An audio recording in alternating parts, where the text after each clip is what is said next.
গুলশানের এই ঝা চকচকে অফিসটা ছিল আমার নতুন শুরু। দেয়ালের ঘড়িটা জানান দিচ্ছিল আমি 15 মিনিট লেট, কিন্তু তাতে কি, আমার মুখে ছিল আত্মবিশ্বাসের হাসি আর চোখে ছিল স্বপ্ন। রিসেপশনিস্টের দেখানো পথে এগিয়ে যেতে কানে এলো এক পরিচিত অথচ তীক্ষ্ণ কণ্ঠস্বর। কাচের দেয়াল ঘেরা কেবিনের সামনে দাঁড়িয়ে কেউ একজন যেন পুরো পৃথিবীর শাসন করছিল। কাছে যেতেই বুঝলাম ই আর কেউ নয়, নিজুম আপু, আমার ছোটবেলার খেলার সাথী, আর আজ থেকে আমার নতুন boss. And let me be very clear mister Hasan, ক্লায়েন্টের ডেডলাইন মানে ফাইলের ডেডলাইন। এখানে কিন্তু যদি তবে এই শব্দগুলোর কোনো জায়গা ইনোভেট সলিউশনে নেই। আপনার টিম যদি প্রেশার হ্যান্ডেল করতে না পারে তাহলে আমাকে জানান। I have plenty of other options. আমি মেয়েটিকে পেছন থেকে দেখেও চিনতে পারিনি, তবে এই কণ্ঠ, এই ব্যক্তিত্ব আমার খুব পরিচিত।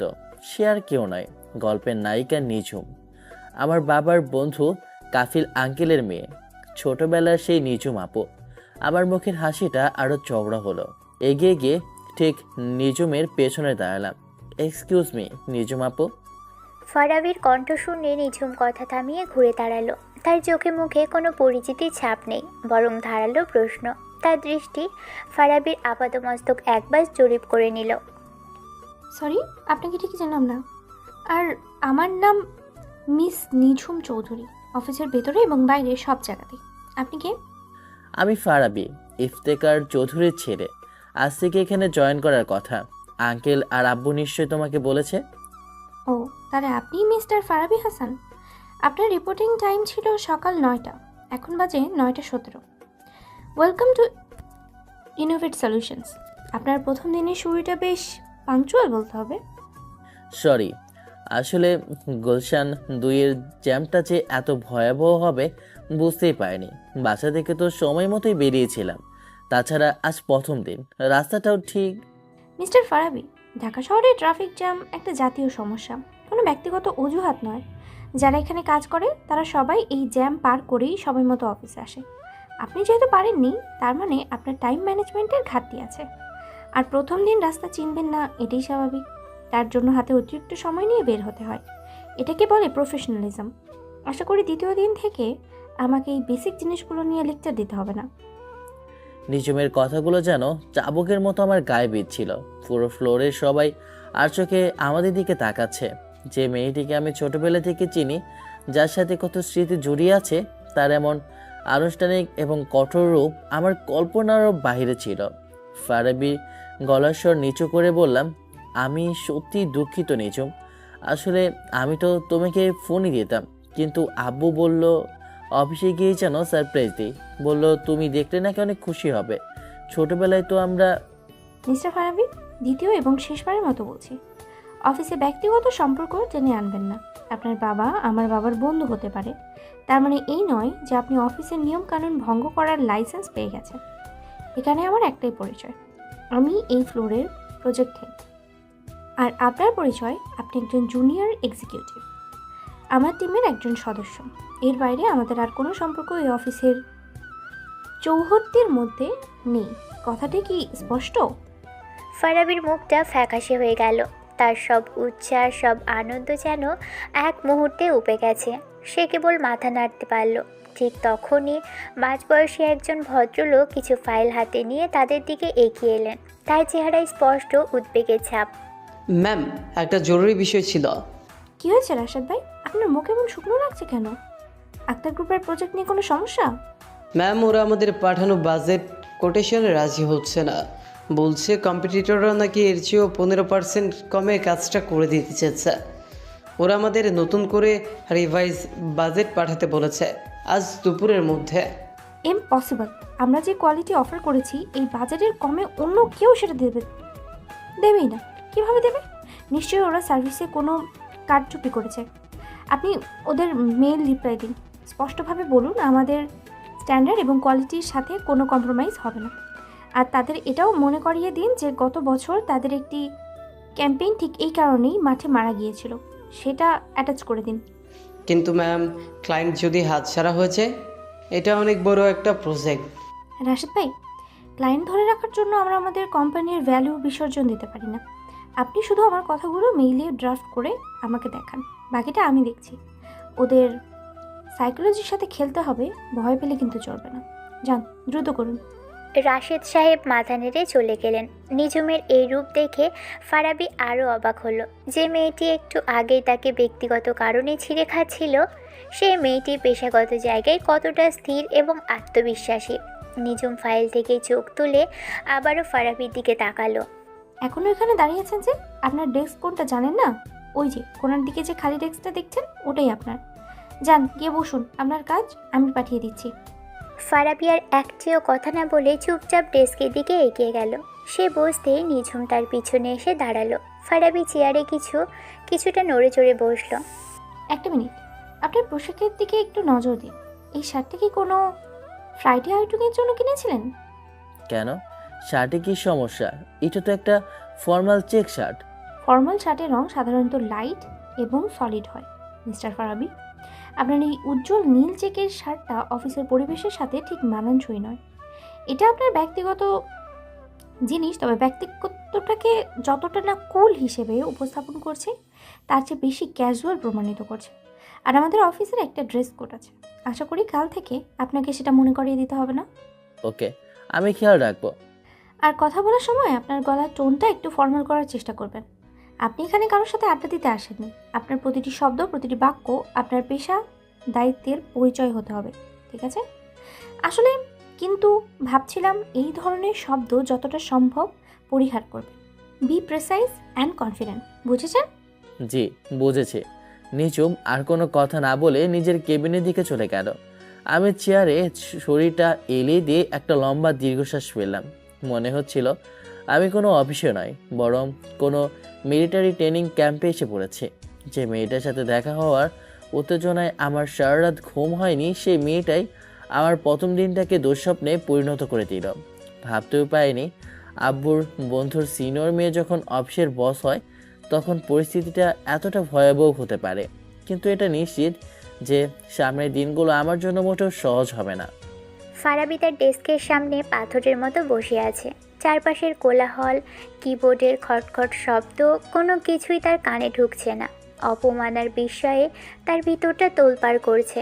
সে ল্যাপটপ অন করে কোম্পানির ওয়েবসাইটে ঢোকার চেষ্টা করলো, শুধু ঢোকার জন্য যে সে ঠিক কোন জায়গায় এসে পড়েছে।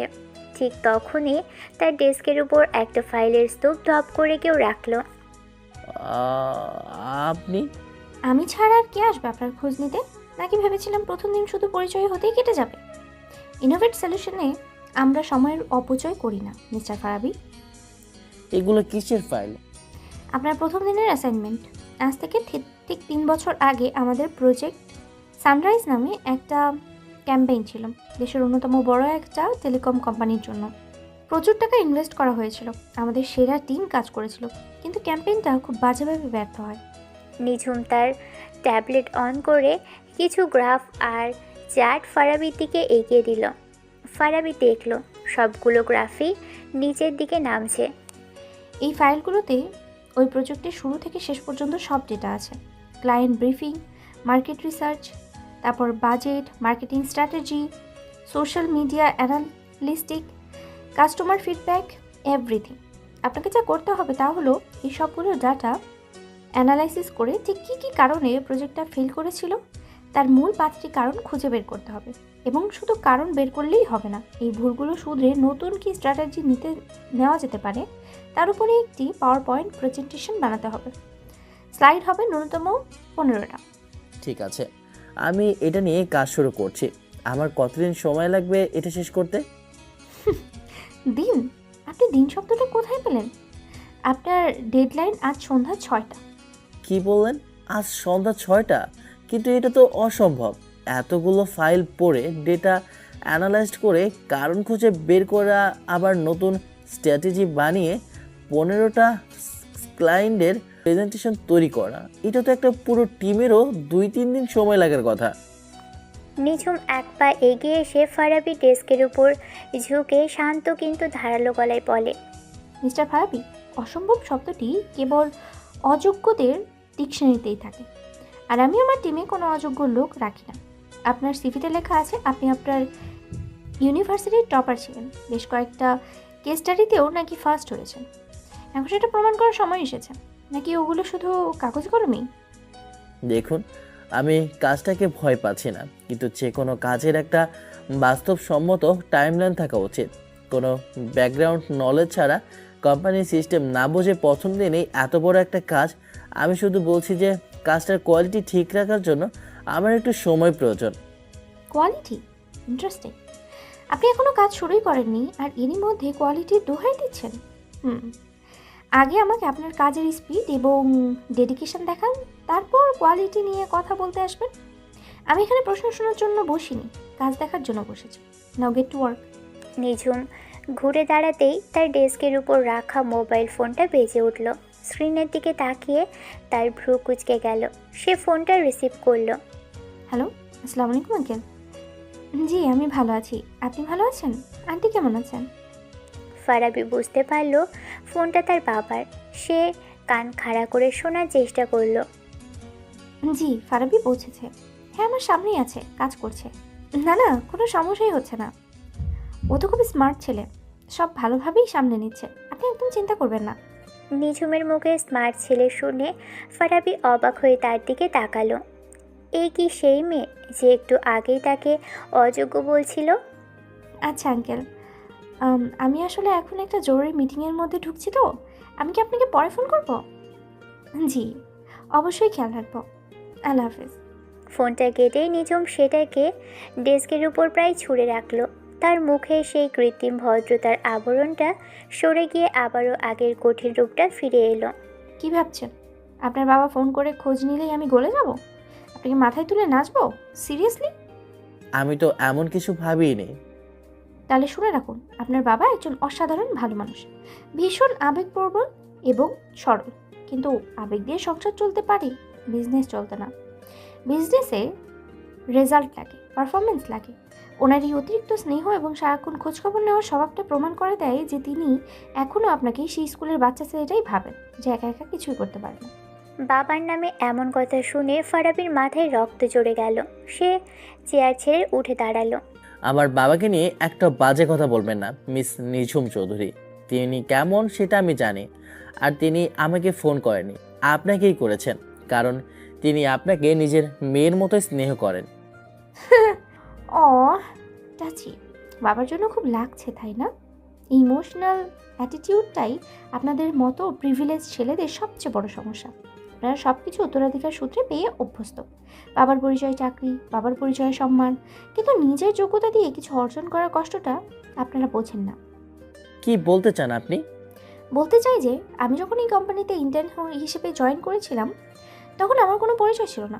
আমার বাবাকে বা তিনি আপনার বাবার বন্ধু কি না এই খবর কেউ রাখতো না। আমাকে মধ্যরাতে একা একা বাসায় ফিরতে হয়েছে, ছুটির দিনে অফিসে এসে কাজ করতে হয়েছে। নিজের প্রতিটি প্রমোশন আমি নিজ যোগ্যতায় আদায় করে নিয়েছি। That's why I am the project head at 28। আর আপনি বাবার একটা ফোনে চাকরি নিয়ে প্রথম দিনেই লেট করে অফিসে আসলেন, আর অসম্ভব কাজ দেখে ঘাবড়েও যাচ্ছেন। নিঝুমের প্রতিটা কথা ফারাবির আত্মসম্মানে গিয়ে আঘাত করছিল। সে বুঝতে পারছিল নিঝুম শুধু তাকে পরীক্ষা করছে না, বরং ইচ্ছাকৃতভাবে তাকে ছোট করার চেষ্টা করছে। চাকরিটা আমার যোগ্যতায় হয়েছে কিনা সেটা আমার কাজে প্রমাণ করবে। আর কে কার পরিচয়ে চলে সেই বিষয়ে না যাওয়াই ভালো। আপনার বাবা কাফিল চৌধুরীও তো এই কোম্পানির একজন বোর্ড মেম্বার, তাই না? এই কথাটা শোনার সাথে সাথেই নিঝুমের মুখটা থমথমে হয়ে গেল। তার চোখ দুটো যেন জ্বলে উঠল।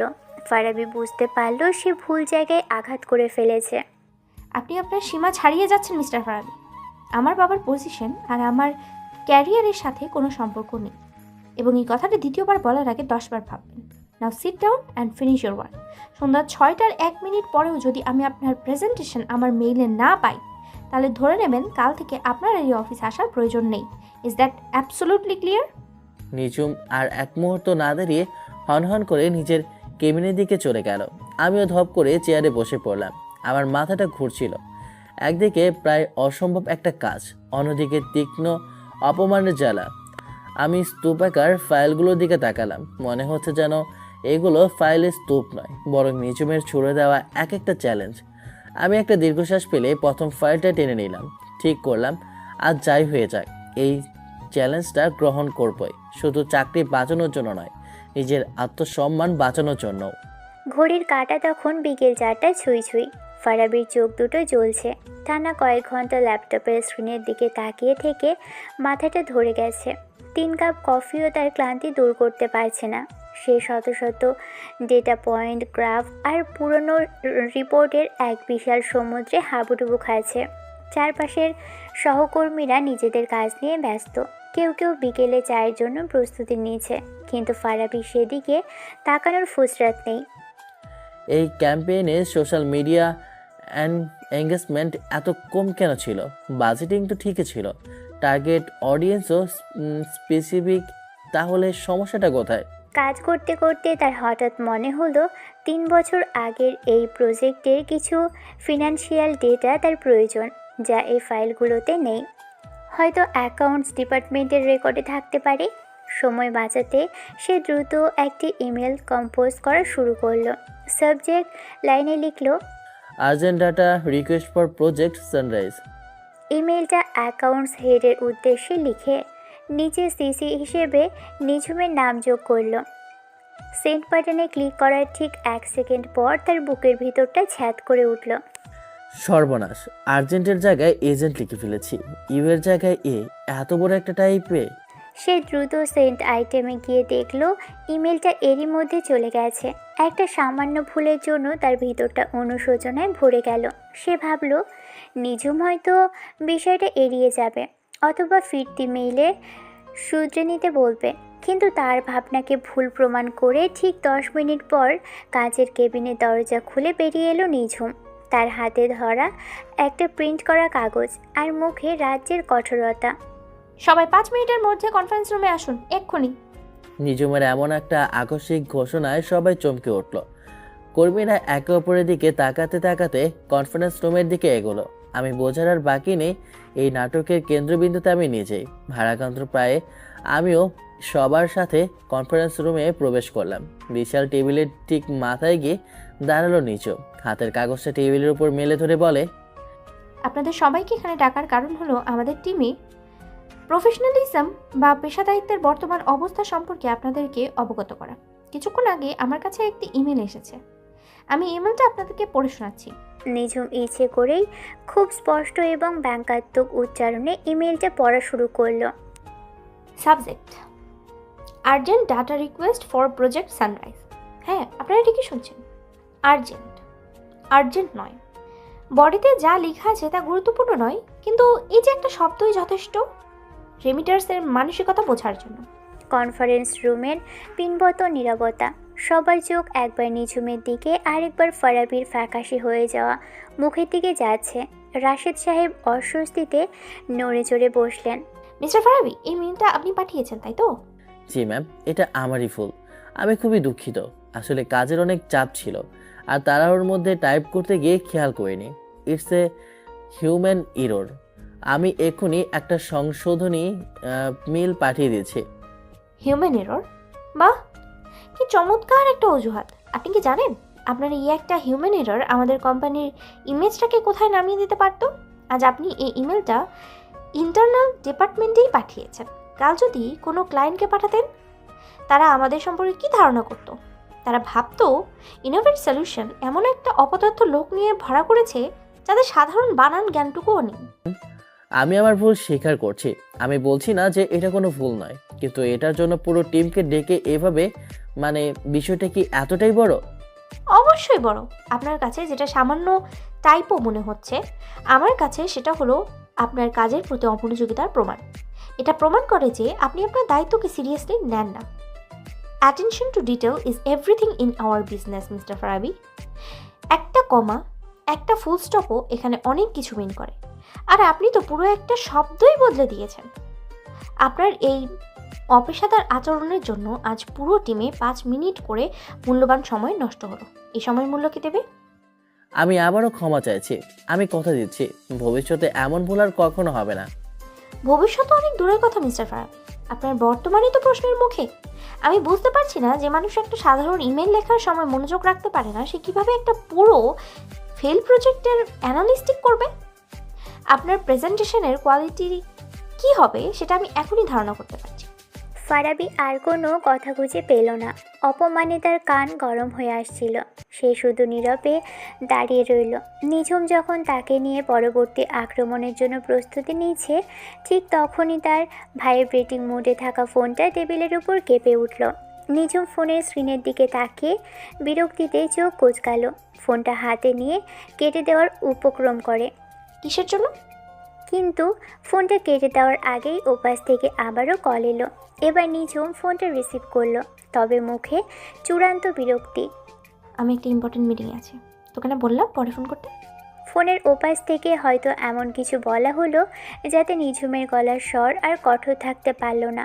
তার মুখ থেকে বিরক্তি সরে গিয়ে এক ধরনের অধৈর্য দুশ্চিন্তা ফুটে উঠল। কি মানে, কি হয়েছে? এখনো ডিসাইড করতে পারিসনি?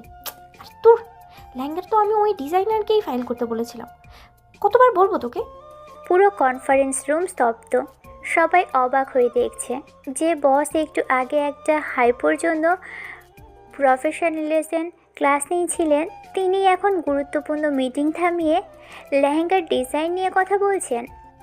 না না, বলছেন না। আমি তোকে ছবি পাঠিয়ে দিচ্ছি না। আমি পিচ কালারটা চেয়েছিলাম, যার সাথে পার্লের কাজ করা। তুই ডিজাইনারকে বল, যদি সে পিচ কালারের কাপড়টা আজকে ম্যানেজ করতে না পারে তাহলে আমি অর্ডারটা ক্যান্সেল করে দেবো। একদম সিম্পল। হ্যাঁ, আর শোন, জুয়েলারি কী করলি? আরে বাবা, ড্রেসের সাথে ম্যাচ না করলে তো হবে না। দেখ, আমার হাতে একদম সময় নেই, তুই সব ফাইনাল করে আমাকে শুধু ছবি পাঠা। রাখছি আমি। নিঝুম ফোনটা কেটে দিয়ে টেবিলের উপর রাখলো। তার চেহারায় এখনও বিরক্তির রেশ। সে এমনভাবে সবার দিকে তাকালো যেন কিছুই হয়নি, যেন একটা জরুরি রাষ্ট্রীয় সমস্যার সমাধান করে সে মিটিংয়ে ফিরেছে। সো ওয়াই হ্যাঁ, মিস্টার ফারাবির অফিসের দায়িত্ব। দেখুন, আমরা সবাই এখানে একটা টিম হিসেবে কাজ করি। একজনের ভুলের কারণে পুরো টিম নষ্ট হতে পারে। তাই আমি আশা করব আপনি এখন আপনার ডেস্কে ফিরে যাবেন এবং সন্ধ্যা 6টার মধ্যে প্রেজেন্টেশন জমা দেওয়ার আগে অন্তত 10 বার প্রতিটি শব্দ, প্রতিটি স্লাইড প্রোফ্রেট করে দেবেন। বুঝছেন? Meeting adjourn. নিঝুম হন হন করে রুম থেকে বেরিয়ে গেল। বাকিরা কিছুক্ষণ চুপ করে রইল। তারপর নিজেদের মধ্যে ফিসফিসানি শুরু হলো। রাশেদ সাহেব ফারাবির কাঁধে হাত রেখে একটা সহানুভূতির দৃষ্টি দিলেন। মন খারাপ করো না ফারাবি, প্রথম একটু মানিয়ে নিতে কষ্ট হবে। ম্যাম আসলে কাজের ব্যাপারে খুব পারফেকশনিস্ট, তো তাই হয়তো একটু। অন্য একজন জুনিয়র কলিগ সঞ্জনা বলে, একটু না রাশেদ ভাই, অনেক বেশি রুড। নিজের বেলায় জরুরি মিটিং এর মাঝে লেহেঙ্গার কালার নিয়ে ফোনে 5 মিনিট কথা বলা যায়, আর ফারাবি ভাইয়ের একটা সামান্য টাইপিং মিস্টেকের জন্য এমন সিন ক্রিয়েট করার কোনো মানে হয়? এটা তো ডাবল স্ট্যান্ডার্ড। সবাই একে একে কনফারেন্স রুম থেকে বেরিয়ে গেল। আমি সবার শেষে বের হলাম। মাথায় তখন অসম্ভব কাজের চাপের চেয়েও বড় হয়ে দেখা দিয়েছে নিচুমের এই দ্রুত আচরণ। যে মেয়েটা বাইরে থেকে এতটা কঠোর, এতটা নিয়মনিষ্ঠ, তার ভেতরেও তাহলে ব্যক্তিগত জীবনের চাপ আর অগোছালো দিক রয়েছে। নিচুমের এই অপ্রত্যাশিত আচরণ আমার মনে এক নতুন কৌতূহল আর জটিল সমীকরণের জন্ম দিল। ডেস্কে ফিরে এসে ঘড়ির দিকে তাকিয়ে দেখলাম সময় দ্রুত ফুরিয়ে আসে, কিন্তু আমার যুদ্ধটা এখন শুধু ডেডলাইনের সাথে নয়, বরং এই রহস্যময়ী বসের সাথেও। অফিসে সেই ঝড়ের ঠিক 1 সপ্তাহ পরে এক শুক্রবার রাত, সময় আনুমানিক 8:30। ঢাকার ধানমন্ডি লেক ভিউ সংলগ্ন একটা অভিজাত অ্যাপার্টমেন্টের ডোরবেলটা বেজে উঠল। ফারাবির বাবা ইফতেখার চৌধুরী সাহেব মুখে একরাশ উষ্ণ হাসি নিয়ে দরজা খুললেন। বাইরে সপরিবারে দাঁড়িয়ে আছেন তার প্রাণের বন্ধু কাফিল চৌধুরী, পাশে তার স্ত্রী মিসেস জাকিয়া চৌধুরী এবং তাদের একমাত্র কন্যা নিঝুম। আরে কাফিল, আয় আয়, তোদের জন্য তো সেই কখন থেকে পথে বসে আছি। ভাবি কেমন আছেন? আপনার শরীরটাও ভালো তো? আর এই তো আমাদের নিঝুম মা, মাশাল্লাহ মাশাল্লাহ, আমার চোখের সামনে বড় হওয়া মেয়েটা আজ কত সুন্দর দেখতে হয়েছে, একদম রাজকন্যার মতো লাগছে। কাফিল সাহেব হাসতে হাসতে বন্ধুকে জড়িয়ে ধরেন। আর বলিস না ইফতেখার, ওর ভাবির জন্যই তো এই মহাভারত অশুদ্ধ হলো।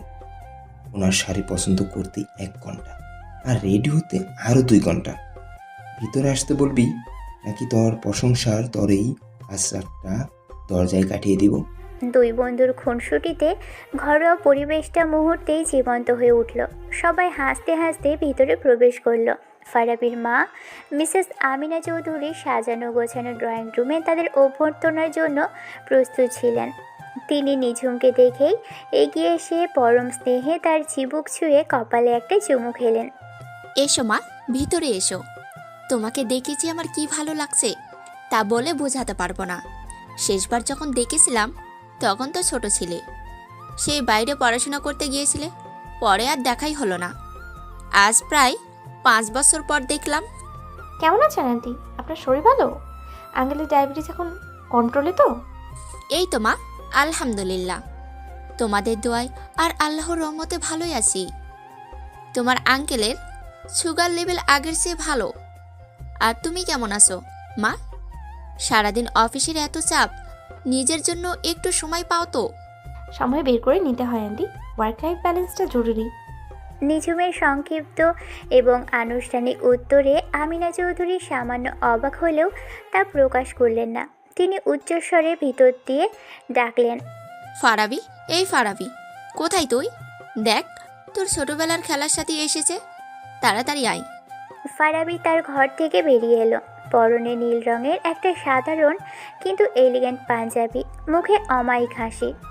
কিন্তু ড্রয়িং রুমে দাঁড়ানো নিঝুমকে দেখা মাত্রই তার হাসিটা ম্লান হয়ে গেল। অফিসে যে মেয়েটি ব্লেজার আর ফর্মাল ট্রাউজারে ক্ষমতার আগুন ছড়ায়, সেই এখন হালকা কাজ করা এক সালোয়ার কামিজে কতটা ভিন্ন। কিন্তু তার চোখের দৃষ্টি আর দাঁড়ানোর ভঙ্গিতে সেই একই শীতলতা, একই দুর্ভেদ্য প্রাচীর। আসসালামু আলাইকুম আঙ্কেল আন্টি, আপনারা ভালো আছেন? আসতে কোনো অসুবিধা হয়নি তো? নিঝুমের মা জাকিয়া চৌধুরী বলেন, ওয়ালাইকুম আসসালাম। বাবা, না কোনো অসুবিধা হয়নি, তোমার কথাই তো হচ্ছিল। নিঝুম তো সেদিন তোমার অনেক প্রশংসা করছিল, বলছিল তুমি নাকি খুব ব্রাইট আর কাজও খুব দ্রুত শিখে নিচ্ছ। ফারাবি বিস্ময়ে হতবাক হয়ে নিঝুমের দিকে তাকালো। প্রশংসা? এই মেয়ে তার প্রশংসা করেছে? নিঝুম তখন দেয়ালে ঝোলানো একটা পেন্টিংয়ের দিকে এমনভাবে তাকিয়ে আছে যেন এই আলোচনার সাথে তার কোনো দূরেও সম্পর্ক নেই। ফারাবি এক মুহূর্তে বুঝে গেল এটা নিছকই বাবা মায়ের সামনে মেয়ের ভালো সাজার এক নিখুঁত অভিনয়। আরে, তোমরা সবাই এভাবে মূর্তির মতো দাঁড়িয়ে কেন? বসো বসো। কাফিল ভাই, আপনি এখানে বসুন। ভাবি, আপনি আমার পাশে বসুন। আর নিজুম মা, তুমি ফারাবির পাশে ওই সোফাটায় গিয়ে বসো। নিঝুম মায়ের কথায় কোনো প্রতিক্রিয়া না দেখিয়ে ফারাবির থেকে যতটা সম্ভব দূরত্ব বজায় রেখে বিশাল সোফাটার এক কোণায় গিয়ে এমনভাবে বসলো যেন মাঝখানের খালি জায়গাটা একটা অদৃশ্য সীমান্ত রেখা। তার বসার ভঙ্গি, মোবাইল হাতে নেওয়ার ব্যস্ততা, সব কিছুতেই একটা স্পষ্ট বার্তা, আমি এখানে থাকতে আগ্রহী নই। তোদের দুজনকে এত বছর পর আবার একসাথে দেখে আমার যে কি আনন্দ হচ্ছে। পুরোনো দিনের কথাগুলো সব চোখের সামনে ভাসছে। কি যে ডান পিঠে ছিলি তোরা দুজন। মনে আছে নিজুম, একবার তোরা আমাদের সাথে লুকাচুরি খেলতে গিয়ে ফারাবি তোর জন্য ডাসা পিয়ারা পাড়তে গিয়ে পাশের বাড়ির আম গাছ থেকে প্রায় পড়েই গিয়েছিল। তুই তো ভয়ে ফারাবি ভাইয়া পড়ে গেল বলে কি কান্নাটাই না জুড়ে দিয়েছিলি। হ্যাঁ, আমারও আবছা আবছা মনে আছে। নিচুম আপু তো সেদিন ভয়ে আধমরা। আব্বু পরে আমাকে সেই ঘটনার জন্য কি বকাটাই না দিয়েছিল, বলেছিল নিচুমের কিছু হলে তোকে আস্ত রাখবো না। এ কথায় ঘরের সবাই, এমনকি কাফিল সাহেবও হো হো করে হেসে উঠলেন। কিন্তু সবার হাসির মাঝে ব্যতিক্রম শুধু একজন, নিঝুম। সে আগের মতোই নির্লিপ্ত ভাবলেশীন। আমিনা চৌধুরী তার এই নীরবতা দেখে কিছুটা আহত হলেন, কিন্তু স্নেহবশত আবারও প্রশ্ন করলেন, কি হলো রে মা, তোর কিচ্ছু মনে নেই? তোরা তো সারাদিন ছায়ার মতো একসাথে থাকতিস। স্কুল থেকে ফিরেই ব্যাগটা কোনো মতে ফেলেই একে অপরের বাসায় দৌড়। তোদের বন্ধুত্ব দেখে সবাই হিংসে করত। ছোটবেলার কথা এখন আর তেমন মনে নেই aunty, it was a long time এগো। তাছাড়া পুরনো স্মৃতি আঁকড়ে ধরে বেঁচে থাকার তো কোনো সেন্টিমেন্ট আমার নেই। নিঝুমের এই একটা তীক্ষ্ণ অপ্রত্যাশিত উত্তরে পুরো ঘরের প্রাণোচ্ছল পরিবেশটা যেন এক মুহূর্তে জমে গেল। হাসির শব্দ থেমে গিয়ে এক অস্বস্তিকর নীরবতা নেমে এলো।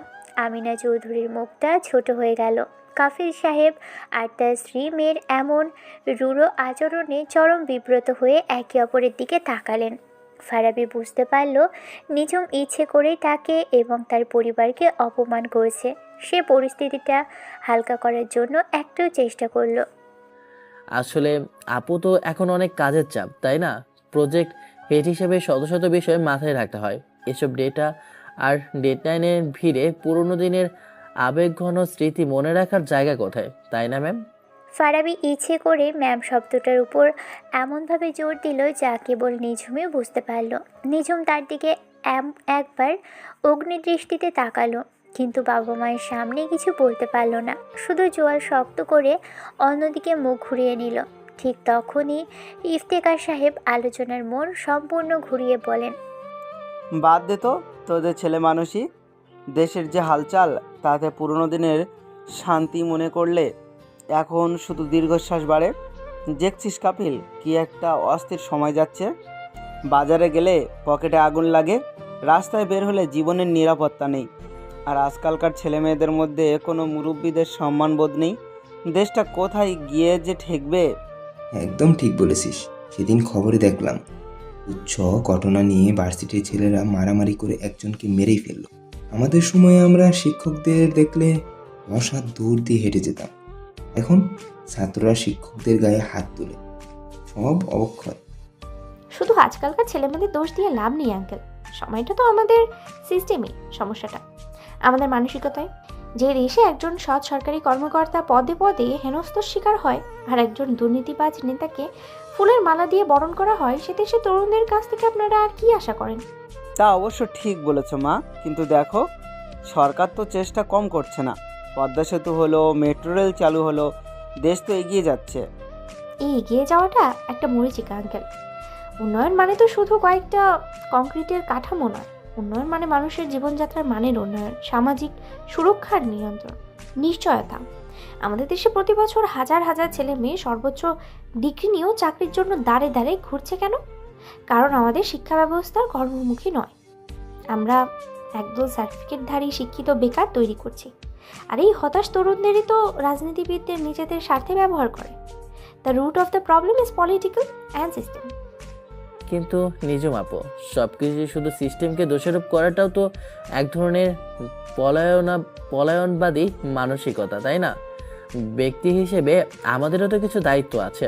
আমরা সবাই যদি নিজের জায়গা থেকে ঠিক থাকি, নিজের সন্তানদের সঠিক মূল্যবোধ শেখাই, তাহলে তো সিস্টেম একদিন বদলাতে বাধ্য। খুবই আদর্শবাদী এবং সিনেমার ডায়লগের মতো কথা ফারাবি। শুনতে খুব ভালো লাগে, কিন্তু বাস্তবতার সাথে এর কোনো মিল নেই। যখন তুমি দেখবে তোমার চারপাশে সবাই অসৎ পথে হেঁটে দামি গাড়ি আর ফ্ল্যাটের মালিক হয়ে যাচ্ছে, আর তুমি সৎ থেকে মাসের শেষে বাসা ভাড়া আর বাচ্চার স্কুলের বেতন দিতে হিমশিম খাচ্ছ, তখন তোমার এই সততার আদর্শ কর্পূরের মতো উড়ে যাবে। It's the system that forced you to choose between your value and your survival. নিঝুমের কথা বলার ভঙ্গি, তার অকাট্য যুক্তি এবং আত্মবিশ্বাসের সামনে সবাই যেন বাকরুদ্ধ হয়ে গেল। সে এমনভাবে কথা বলছিল যেন এটা কোনো পারিবারিক আড্ডা নয়, বরং একটা কর্পোরেট বোর্ড মিটিং, যেখানে তাকে তার এজেন্ডা প্রতিষ্ঠা করতেই হবে। তার বাবা মা মেয়ের এমন উদ্ধৃত আচরণে লজ্জায় প্রায় মাটির সাথে মিশেই যাচ্ছিলেন। নিঝুম, তুই থামবি? কী সব গুরুগম্ভীর আলোচনা নিয়ে বসনি? আরে আমরা এখানে একটা দাওয়াতে এসেছি, কোনো পার্লামেন্টে ডিবেট করতে আসিনি। আমি না ভাবি, কিছু মনে করবেন না, ও আসলে এমনই। ঠিক বলেছে তোমার মা ইফতেখার। আমি তোর আর ভাবির কাছে আমার মেয়ের আচরণের জন্য মাপ চেয়ে নিচ্ছি। নিঝুম তার বাবা মায়ের কথায় কোনো কর্ণপাত না করে অবজ্ঞা ভরে মোবাইল বের করে স্ক্রল করতে শুরু করলো, যে এ পুরো পরিস্থিতিটাই তার কাছে বিরক্তিকর। তার এই আচরণে ফারাবির মায়ের মুখটা বেদনায় ছেয়ে গেল। ফারাবি তাতে দাঁত চেপে নিজেকে সামলে রাখল। সে বুঝতে পারছিল নিঝুম ইচ্ছে করেই এই দেয়ালটা তৈরি করেছে। সে তার অফিসের ক্ষমতা আর কর্তৃত্ব পারিবারিক সম্পর্কের উপরেও প্রতিষ্ঠা করতে চাইছে। থাক না, থাক। ও তো কোনো ভুল কথা বলেনি। আজকালকার ছেলেমেয়েরা আমাদের চেয়ে অনেক বেশি বাস্তববাদী, ওদের ভাবনাগুলো অন্যরকম। আচ্ছা চলেন, আর দেরি না করে আমরা খেতে বসি। সব খাবার ঠান্ডা হয়ে যাচ্ছে। সবাই এরকম অস্বস্তি নিয়েই ডাইনিং টেবিলের দিকে এগিয়ে গেল। খাওয়ার সময়ও নিজুম প্রায় কথাই বলো না, শুধু মাঝে মধ্যে ছোট ছোট মন্তব্য। কাবাবটা একটু বেশি ড্রাই, বোরহানিটা প্রয়োজনের চেয়ে বেশি মিষ্টি, সালাদে অলিভ অয়েলটা দিলে ভালো হতো। আর প্রতিটি শান্ত শীতল মন্তব্য যেন আমার মায়ের ঘন্টার পর ঘন্টার পরিশ্রম আর যত্নকে নীরবে বিদ্ধ করছিল। আমি চুপচাপ খাচ্ছি, কিন্তু আমার ভেতরের ঝড়টা ক্রমশ তীব্র হচ্ছিল। এই মেয়েটির সাথে আমার লড়াইটা কেবল অফিসের গণ্ডিতে সীমাবদ্ধ থাকবে না। ডিনার শেষে সবাই আবারও ড্রয়িং রুমে এসে বসেছে। বড়রা নিজেদের গল্পে মশগুল। শেয়ার বাজার, পুরনো দিনের রাজনীতি, ছেলে মেয়েদের ভবিষ্যৎ নিয়ে দুশ্চিন্তা। পরিবেশটা আগের চেয়ে কিছুটা স্বাভাবিক হলেও নিঝুমের তৈরি করা শীতলতার আবরণটা এখনও পুরোপুরি কাটেনি। সে সোফার এক কোণে বসে মনোযোগ দিয়ে মোবাইলে কি যেন দেখছে, যেন চারপাশের পৃথিবী সম্পর্কে তার কোনো আগ্রহই নেই। ফারাবি, যা তো বাবা, বারান্দার চেয়ারগুলো একটু পেতে দে। অনেকদিন পর কাফিল ভাইরা এসেছেন, সবাই মিলে একটু খোলা হাওয়ায় বসি। কফিটা ওখানেই খাওয়া যাবে। আচ্ছা আম্মু। ফারাবি চেয়ার ঠিক করতে করতে বারান্দায় গেল। বিশাল বারান্দাটা গাছপালা দিয়ে সুন্দর করে সাজানো, মৃদু বাতাসে দুলছে অর্কিডের টব।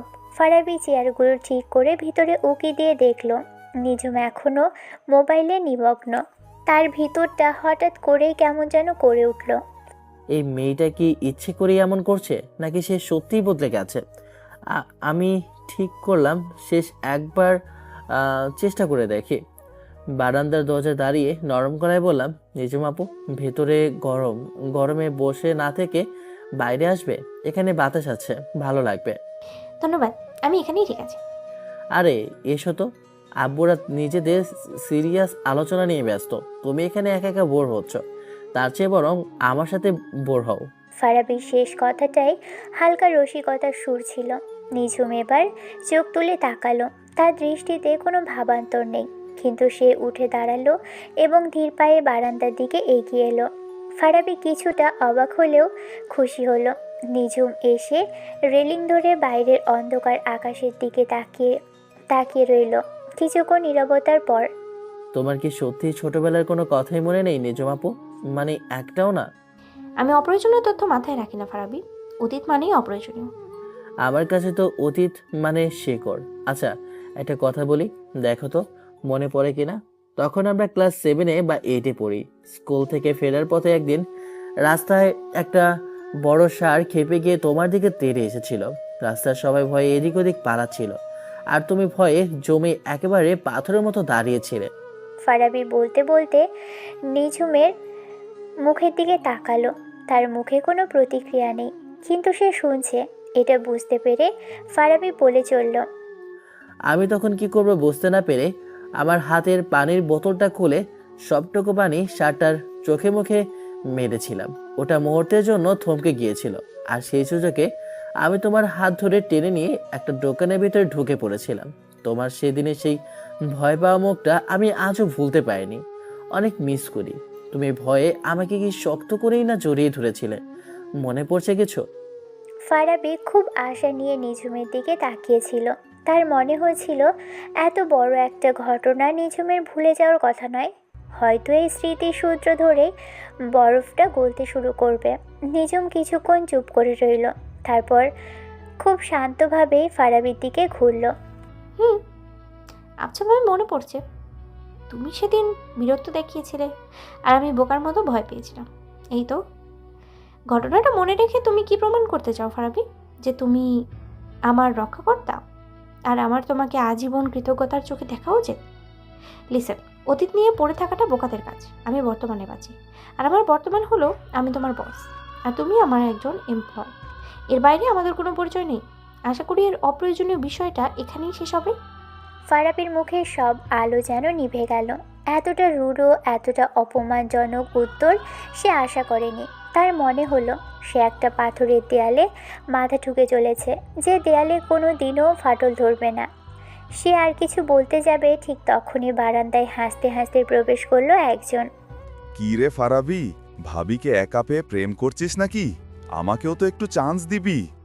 আয়ান ফারাবির মামাতো ভাই, বয়সে ফারাবির মতোই, বেশ আড্ডাবাজ এবং কিছুটা অতিরিক্ত আত্মবিশ্বাসী। সে নিঝুমের দিকে তাকিয়ে চোখ মারল। আয়ান, তুই এখানে কি করছিস? আর ও তোর ভাবি না, ও নিজুম আপু, আমার মানে আব্বুর বন্ধুর মেয়ে। Oh sorry my bad. আমি আয়ান, ফারাবির কাজিন। ওই যে পাশের বাড়িটাই আমাদের। আপনার কথা ফারাবির কাছে অনেক শুনেছি। অবশ্য ও যা বলেছে আপনি তার চেয়েও অনেক বেশি সুন্দর। নিঝুম আয়ানের বাড়িয়ে দেওয়া হাতের দিকে তাকালোও না। তার মুখটা কঠিন হয়ে গেছে। সে আয়ানের আপাদমস্তক একবার এমনভাবে জরিপ করলো যেন কোনো পোকামাকড় দেখছে। ফারাবি তো আপনার অফিসে কাজ করে, তাই না? মানে ওর বস। ইন্টারেস্টিং। ফারাবির মতো একটা অলস পাবলিককে আপনি কিভাবে সামলান সেটাই আমি ভাবছি। নিশ্চয়ই আপনার খুব কষ্ট হয়। আমার টিমে এমপ্লয়ীদের যোগ্যতা বা অযোগ্যতা বিচার করার দায়িত্বটা আমার, এবং সেই বিষয়ে আমি সাধারণ পরিবারের সদস্যদের সাথে আলোচনা করি না। আর কষ্ট তো আমার এখন হচ্ছে। কেন আমার মতো এত হ্যান্ডসাম একটা ছেলের সঙ্গ পেয়েও আপনার কষ্ট হচ্ছে? আপনার মতো হ্যান্ডসাম ছেলের সঙ্গ নয়, আপনার এই সস্তা এবং ফালতু ফ্ল্যাটিং সহ্য করতে আমার কষ্ট হচ্ছে। কিন্তু পুরুষভাবে মেয়েদের সাথে কথা বলার একমাত্র উপায় হলো তাদের সৌন্দর্য নিয়ে মন্তব্য করা আর অপ্রয়োজনীয় রসিকতা করা। আপনার এই আচরণ আপনার নিম্ন মানসিকতারই পরিচয় দেয়। So excuse me. কথাগুলো একটা মিসাইলের মতো আয়নের দিকে ছুড়ে দিয়ে নিজম এক মুহূর্ত দাঁড়ালো না। সে হনহন করে বারান্দা থেকে বেরিয়ে আমার ড্রয়িং রুমের সেই কোনায় সোফাটা গিয়ে বসলো, যেন কিছুই হয়নি। আয়ন হতভম্ব হয়ে দাঁড়িয়ে রইল। তার মুখটা দেখার মতো হয়েছে। জীবনে হয়তো সে কখনো কোনো মেয়ের কাছ থেকে এমন সরাসরি এবং তীব্র অপমান শোনেনি। এইটা কি ছিল ভাই? মেয়ে নাকি অ্যাটম বোম? তোর বস এ তো সাক্ষাৎ হিটলার। আমি আয়নের অবস্থা দেখে আর হাসি চেপে রাখতে পারলাম না। নিঝুমের আচরণে আমি নিজে অপমানিত হলেও আয়নের এই অপদস্থ হওয়াটা আমি বেশ উপভোগ করলাম। আমি হাসতে হাসতে ড্রয়িং রুমের দিকে তাকালাম, আর ঠিক তখনই আমার চোখে হলো নিঝুমের সাথে। নিঝুম আমার দিকে তাকিয়েছিল। তার চোখে কোনো রাগ নেই, আছে এক ধরনের অদ্ভুত দৃষ্টি। আমি আমার হাসিটা দেখে সে চোখ সরিয়ে নিল না, বরং তার দৃষ্টিটা আরও তীক্ষ্ণ হলো, যেন সে বলতে চাইছে, আমার অপমানে তুমি মজা পাচ্ছ? ঠিক আছে, এর প্রতিশোধ আমি নিব, আমার অফিসে, আমার টেরিটরিতে। ফারাবি দ্রুত হাসিটা থামিয়ে ফেলল। সে বুঝতে পারল এই ছোট ঘটনাটা তাদের মধ্যকার শীতল যুদ্ধটাকে এক নতুন মাত্রা দিয়ে দিল। রাত প্রায় 11টা। পারিবারিক আড্ডা এবং অস্বস্তিকর নীরবতার মিশ্র অভিজ্ঞতা শেষে চৌধুরী পরিবার বিদায় নিচ্ছে। দরজার সামনে দাঁড়িয়ে শেষ মুহূর্তে সৌজন্য বিনিময় চলছে। নিঝুমের আচরণে তার বাবা মা এতটাই বিব্রত যে তারা বারবার করে ক্ষমা চাইছেন। ভাবি, আজকে রাতের জন্য অসংখ্য ধন্যবাদ। রান্নাগুলো অসাধারণ ছিল। আর নিঝুমের আচরণের জন্য কিছু মনে নেবেন না প্লিজ, ও আসলে এমনই। আরে না ভাবি, কি যে বলেন, ও তো আমাদেরই মেয়ে। ওর উপর তো আমাদের কোনো অধিকারই চলে না। আপনারা এসেছেন, এটাই আমাদের জন্য অনেক আনন্দের। আবার আসবেন কিন্তু। অবশ্যই আসবো, কারণটার বিষয় তো আমরা কথা বলেছি। নিঝুম দূরে দাঁড়িয়েছিল, তার মধ্যে কোনো বিদায়ী আবেগ নেই। সে শুধু তার বাবাকে তাড়া দিয়েছিল। ফারাবি একটু দূরে দাঁড়িয়েছিল, পুরো বিষয়টা দেখছিল। আয়নকে অপমানের পর থেকে নিঝুম তার সাথে আর একটাও কথা বলেনি, এমনকি তাকায়ওনি।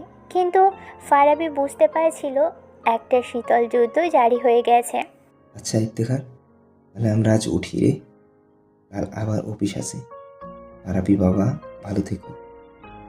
আপনারাও ভালো থাকবেন আঙ্কেল, সাবধানে যাবেন। চৌধুরী পরিবার লিফটের জন্য অপেক্ষা করতে লাগলো। ফারাবি আর তার পরিবার দরজা বন্ধ করে ফেললে চলে গেল। ফারাবি নিজের ঘরে যাওয়ার জন্য পা বাড়াতেই তার ফোনটা বেজে উঠল। স্ক্রিনে আব্বু লেখা দেখে সে ফোনটা ধরল। হ্যাঁ আব্বু, বলো। শোনো, আমার মানিব্যাগটা ড্রয়িং রুমের সোফায় ফেলে এসেছি মনে হচ্ছে, একটু দেখো তো বাবা। আর ওটা নিয়ে নিচে আয়। আমার বন্ধু কাফিলের গাড়ির টায়ারে মনে হয় একটু সমস্যা হয়েছে, হাওয়া কম। আমি নিচে নেমে দেখছি, তুই মানিব্যাগটা নিয়ে আয়। আচ্ছা, আসি। ফারাবি দ্রুত মানিব্যাগটা খুঁজে নিয়ে লিফটের দিকে দৌড় দিল। বেসমেন্টে পৌঁছে দেখলো পরিস্থিতি তার বাবার বর্ণনার চেয়েও জটিল। কাফিল সাহেবের দামি সেডান গাড়িটার চাকা পাংচার হয়ে একেবারে বসে গেছে। কাফিল সাহেব আর তার ড্রাইভার দুজনেই বেশ চিন্তিত মুখে চাকাটা দেখছেন। আর একটু দূরেই গাড়ির দরজা ধরে পাথরের মূর্তির মতো দাঁড়িয়ে আছে নিঝুম। তার মুখে বিরক্তি আর অধৈর্যের ছাপ স্পষ্ট। আরে ফারাবি, তুমি আবার নিচে এলে কেন? আঙ্কেল, আব্বু মানিব্যাগটা ফেলে গিয়েছিল, কিন্তু গাড়ির কি হয়েছে? টায়ার তো একেবারে ব্লাস্ট। স্যার, স্টেপনি টায়ারটাও সেদিন চেক করে হাওয়া দেওয়া হয়নি, ওটাতেও হাওয়া কম। এই গাড়ি নিয়ে এখন বনানী পর্যন্ত যাওয়াটা খুবই রিস্ক হবে। সর্বনাশ, এখন এই রাতে আমি মেকানিকই বা কোথায় পাবো? আর তোর আন্টির শরীরটাও ভালো লাগছে না। জাকিয়া, তুমি আর নিজুম এক কাজ করো, একটা ওভার ডেকে চলে যাও। আমি আর ড্রাইভার মিলে গাড়িটার একটা ব্যবস্থা করে আসছি। বাবা, এই সময় ধানমন্ডিতে উবার পেতে পেতে সকাল হয়ে যাবে, আর পেলেও যা ভাড়া চাইবে তার চেয়ে তুমি অন্য কোনো একটা উপায় দেখো। আঙ্কেল, আপনারা যদি কিছু মনে না করেন, আমি কি আন্টি আর নিজম আপুকে ড্রপ করে দিয়ে আসবো? আমার গাড়ি তো এখানেই আছে, আপনাদেরও সুবিধা হবে আর আন্টিরও কষ্ট হবে না। ফারাবির প্রস্তাবে কাফিল সাহেবের মুখটা উজ্জ্বল হয়ে উঠল, কিন্তু নিঝুমের মুখটা আরও কঠিন হয়ে গেল। আরে, এ তো খুবই ভালো প্রস্তাব। আমার কোনো অসুবিধা হবে না তো বাবা? না না আঙ্কেল, আমার আবার কি অসুবিধা, আপনারা চিন্তা করবেন না। এর কোনো প্রয়োজন নেই বাবা, আমি একাই যেতে পারবো। আমি কোনো হেল্প চাই না, আমি অন্য কোনো ব্যবস্থা করছি। নিঝুম, চুপ কর। ফারাবি কত সুন্দর করে বলছে আর তুই ওর মুখের উপর না করছিস? তোর কি ভদ্রতা জ্ঞান একদমই নেই? মা প্লিজ, আমি জুনিয়র এমপ্লয়ের গাড়িতে চড়ে বাসায় ফিরবো না। It's awkward and unprofessional.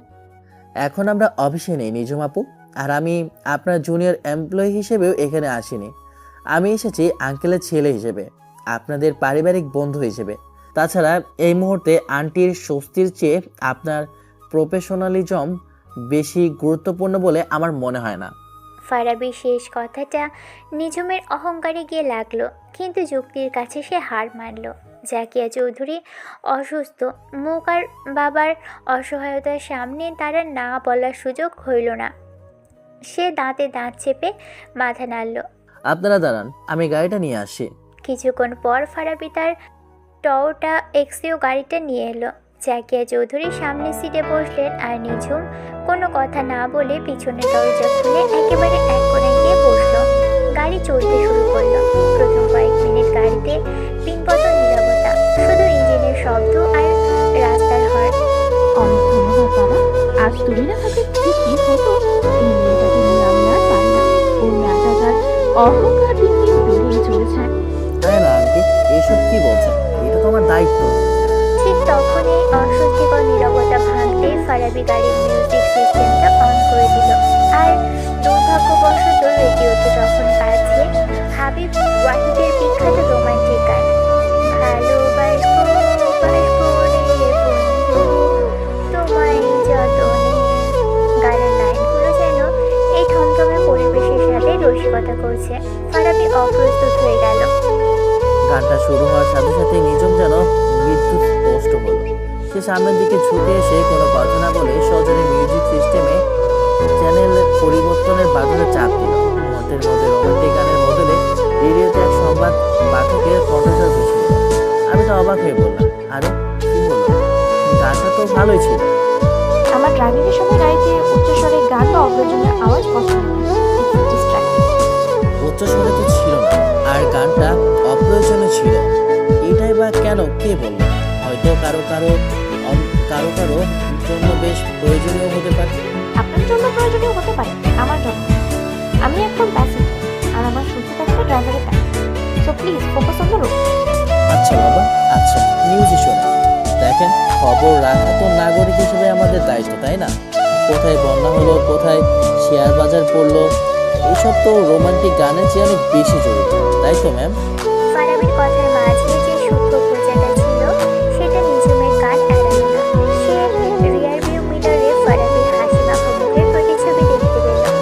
সে কিছু না বলে শুধু বলে বাইরের দিকে তাকিয়ে রইল। কিন্তু ফারাবি বুঝতে পারল বরফের দেয়ালে খুব সামান্য হলেও একটা আজও সে কাটতে পেরেছে। এই প্রথম তাদের মধ্যে বস এমপ্লয়ি সম্পর্কের বাইরে গিয়ে একটা হালকা বাড়ির সামনে এসে গাড়ি থামালাম। জাকিয়া চৌধুরী গাড়ি থেকে নেমে আবার আমাকে ধন্যবাদ জানালেন। নিঝুম চুপচাপ গাড়ি থেকে নামলেন। আমি ভাবলাম সে হয়তো কোনো কথা না বলে চলে যাবে। গাড়ি স্টিয়ার দিতে যাব, এই তখনই নিঝুম নিচু হয়ে ড্রাইভিং সিটের জানালার কাছে এলো। কথাটা বলে সে এক মুহূর্ত দাঁড়ালো না, দ্রুত আন্টির সাথে বাড়ির গেটের ভিতরে চলে গেল। আমি কিছুক্ষণ স্তব্ধ হয়ে বসে রইলাম। এই একটা শব্দ হলো, যে মেয়েটা গত এক সপ্তাহে আমাকে শুধু অপমান আর আদেশ করে এসেছে, যার মুখে সে সৌন্দর্য লেশমাত্র দেখিনি, তার মুখ থেকে এই অপ্রত্যাশিত শব্দটি আমার কানের মধ্যে যেন অনুরণিত হতে লাগলো। এটা কি পরিস্থিতির চাপে বলা, নাকি তার কঠোর আবরণের নিচে লুকিয়ে থাকা মানুষটার সামান্যতম কথা, তা আমি জানি না। কিন্তু আমার মনে হলো আজকের এই অপ্রত্যাশিত সংকট হয়তো বরফ গলার একটা আওয়াজ দিয়ে গেল। একটা দীর্ঘ জটিল গল্পের হয়তো এটাই সূচনা। সে রাতে ধন্যবাদ পর্বের পর কেটে গেছে আরো কয়েকটা দিন।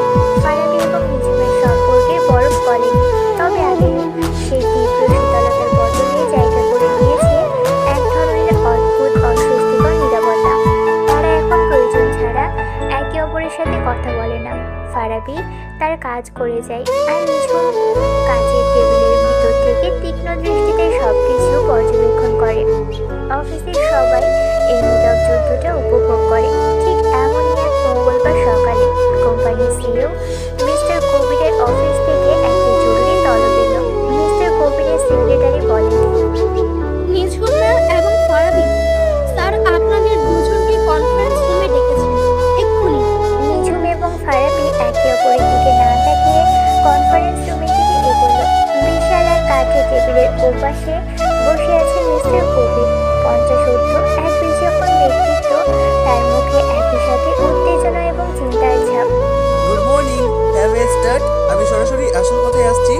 আপনারা নিশ্চয়ই জার্মান লাক্সারি অটোমোবাইল ব্র্যান্ড জাইগাস্টিক্স মোটরস এর নাম শুনেছেন। Of course, sir. They are the pioneers in luxury electric vehicles. তাদের ব্র্যান্ড ভ্যালু এবং ইঞ্জিনিয়ারিং বিশ্বসেরা। অ্যাকচুয়ালি সেই জাইগাস্টিক মোটরস বাংলাদেশ বাজারে প্রবেশ করতে চাইছে এবং তারা তাদের নতুন ফ্ল্যাগশিপ ইলেকট্রিক সেডান দ্য স্পিকটার এর লঞ্চ কোম্পানির জন্য আমাদের ফার্মকে দায়িত্ব দিতে আগ্রহী। এটা আমাদের কোম্পানির জন্য শুধু একটা প্রজেক্ট নয়, এটা আমাদের মাইলস লক হতে চলেছে। খবরটা শুনে নিঝুমের চোখগুলো জ্বলে উঠল। এত বড় একটা আন্তর্জাতিক ক্লায়েন্ট তার কেরিয়ারকে অন্য উচ্চতায় নিয়ে যাবে। ফারাবিও ভিতর ভিতর রোমাঞ্চিত হলো। কিন্তু চ্যালেঞ্জটাও বিশাল। বাংলাদেশের মতো একটা দেশে যেখানে EV electric vehicle charging infrastructure প্রায় নেই বললেই চলে, সেখানে 1 কোটি টাকারও বেশি দামে একটা ইলেকট্রনিক গাড়ি লঞ্চ করাটা কতটা কঠিন তা আপনারা বুঝতে পারছেন। তাদের মূল ভয় এটাই, we have to go deep a ground breaking strategy. মিছুন, যেহেতু আপনি আমাদের সেরা প্রজেক্ট হেড, এই প্রজেক্টের টিল আপনি থাকবেন। আর ফারাবি, প্রজেক্ট সানরাইজের ফেলোয়ার অ্যানালিসিসে তুমি যে ইনসাইট দেখিয়েছো তাতে আমি impressed. I want to you to work directly with Nijhum on this. তোমরা দুজনেই এই প্রজেক্টের কোর টিম। মিস্টার কবিরের কথাই ফারাবি অবাক হয়ে নিঝুমের দিকে তাকালো। নিঝুমের চোয়াল শক্ত, তার অধীনে কাজ করা এক জিনিস, আর তার সাথে সরাসরি জুটি বেঁধে কাজ করা আরেক জিনিস। এটা তার কর্তৃত্বের সরাসরি হস্তক্ষেপ। Sir, I appreciate your confidence in me. আমার মাথায় এর মধ্যে একটা প্রাথমিক স্ট্র্যাটেজি চলে এসেছে। আমরা একটা টপ ডাউন অ্যাপ্রোচ নিই। ডেসপারেট, সাধারণত একটি গাড়ি নয়, এটা একটা স্ট্যাটাস সিম্বল। আমাদের টার্গেট অডিয়েন্স হবে দেশের টপ 0.1। আমরা গুলশান, বনানী, তারপরে বাড়িধানের মতো এলাকাগুলোতে দেশের সেরা সেলিব্রিটিদের নিয়ে অ্যাডভার্টাইজমেন্ট করব। লাক্সারি হোটেলগুলোতে এক্সক্লুসিভ ডিসপ্লে রাখব। আমাদের মেসেজ হবে ইউজার বাই স্পেকট্রাম আর্নিং। আমরা একটা ইন্সপিরেশনাল ভ্যালু তৈরি করব। চার্জিং স্টেশন বা প্র্যাকটিক্যালিটি নিয়ে এখন মাথা ঘামানোর তো কোনো দরকার নেই। নিঝুম এক নিঃশ্বাসে তার পরিকল্পনা বলে গেল। তার চোখে মুখে আত্মবিশ্বাসের ঝিলিক। মিস্টার কবির মনোযোগ দিয়ে শুনলেন, কিন্তু ফারাবি অস্বস্তিতে নড়ে চড়ে বসল। স্যার, আমি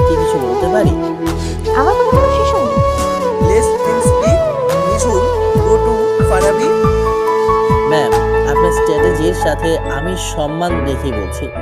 আমার মনে হয় এটা প্রজেক্ট সানরাইজের মতো একই ভুলের পুনরাবৃত্তি হতে পারে।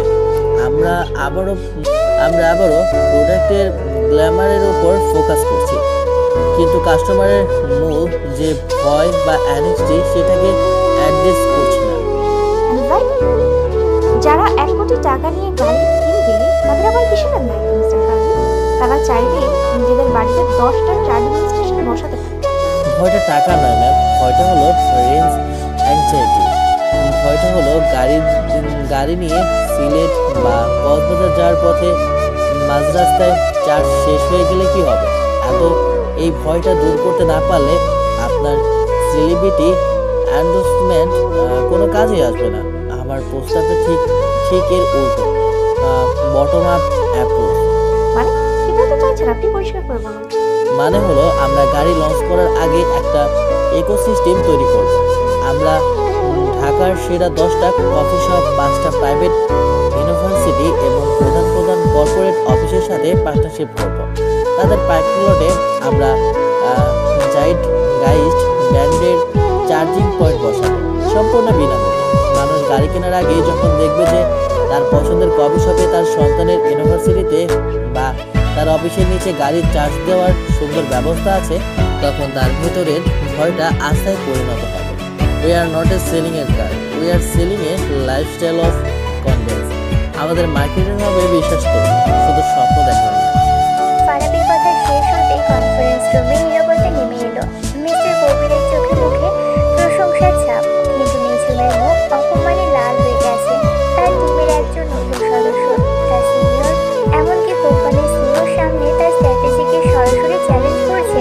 এটা তার কাছে অসহ্যজনক। This is the most ridiculous and impractical idea I have ever heard. আপনি কি জানেন এই চার্জিং পয়েন্ট বসাতে কত খরচ হবে? আর কফি শপে চার্জার বসিয়ে আপনি 1 কোটির গাড়ি বিক্রি করবেন?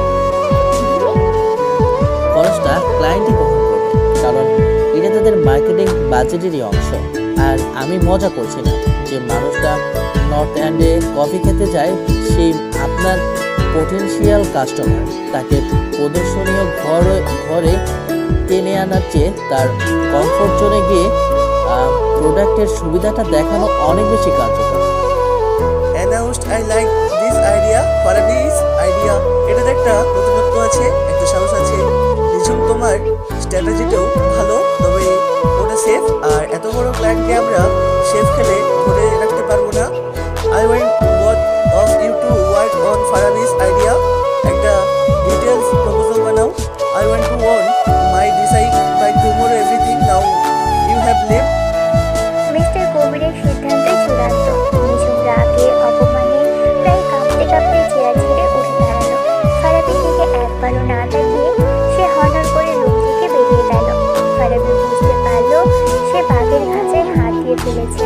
তারা দুজন নিঝুমের বিশাল কেবিনে এসে বসল। চারিদিকে পিনপত নীরবতা। নিঝুম ল্যাপটপের দিকে তাকিয়ে আছে, কিন্তু ফারাবি জানে সে কিছুই দেখছে না। তার পুরো শরীর রাগে শক্ত হয়ে আছে। দেখুন না, আমি আপনাকে আন্ডারমাইন্ড করতে চাই, আমার শুধু মনে হয়েছে। আপনার কি মনে হয়েছে তা নিয়ে আমার কোনো আগ্রহ নেই। স্যার আপনাকে দায়িত্ব দিয়েছেন, এখন আপনি বলুন কিভাবে কাজটা শুরু করতে চান মিস্টার স্ট্র্যাটেজিস্ট। এটা আমরা দুজন মিলেই করবো। চলুন আগে ঢাকার সেরা লোকেশনগুলোর একটা লিস্ট বানাই, তারপর তাদের সাথে যোগাযোগের জন্য একটা পিস তৈরি করি। এরপর প্রায় 2 ঘন্টা তারা দুজন প্রায় কোনো কথা না বলে শুধু কাজ করে গেল।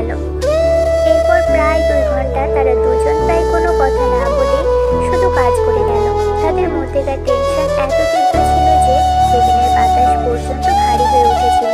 দুপুর গড়িয়ে বিকেল হলো। ফারাবি বুঝতে পারলো এভাবে কাজ হবে না। আমার মনে হয় আমাদের একটা ব্রেক নেওয়া উচিত, মাথাটা একদম জ্যাম হয়ে গেছে। চলুন বাইরে থেকে এক কাপ কফি খেয়ে আসি, তাতে হয়তো নতুন কোনো আইডিয়াও আসতে পারে। আপনার সাথে কফি? হ্যাঁ, অ্যাজ এ কলিগ আমাদের এই প্রজেক্টটা একসাথে শেষ করতে হবে। এভাবে শত্রুতা নিয়ে বসে থাকলে কাজটা এগোবে না। চলুন 5 মিনিটের জন্য সব ভুলে যাই। নিঝুম কয়েক মুহূর্ত ভাবলো, হয়তো সেও বুঝতে পারছিল যে এই টেনশন নিয়ে কাজ করা অসম্ভব। সে একটা দীর্ঘশ্বাস ফেলে ল্যাপটপ বন্ধ করলো।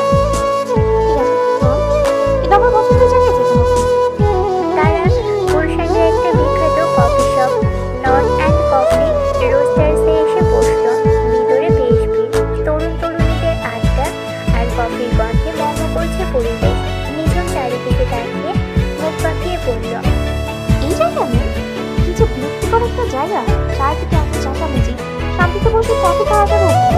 আর অর্ধেক ছেলেমেয়ে তো এখানে কফি খেতে আসে না, আসে ছবি তুলতে, ইনস্টাগ্রামে পোস্ট করে।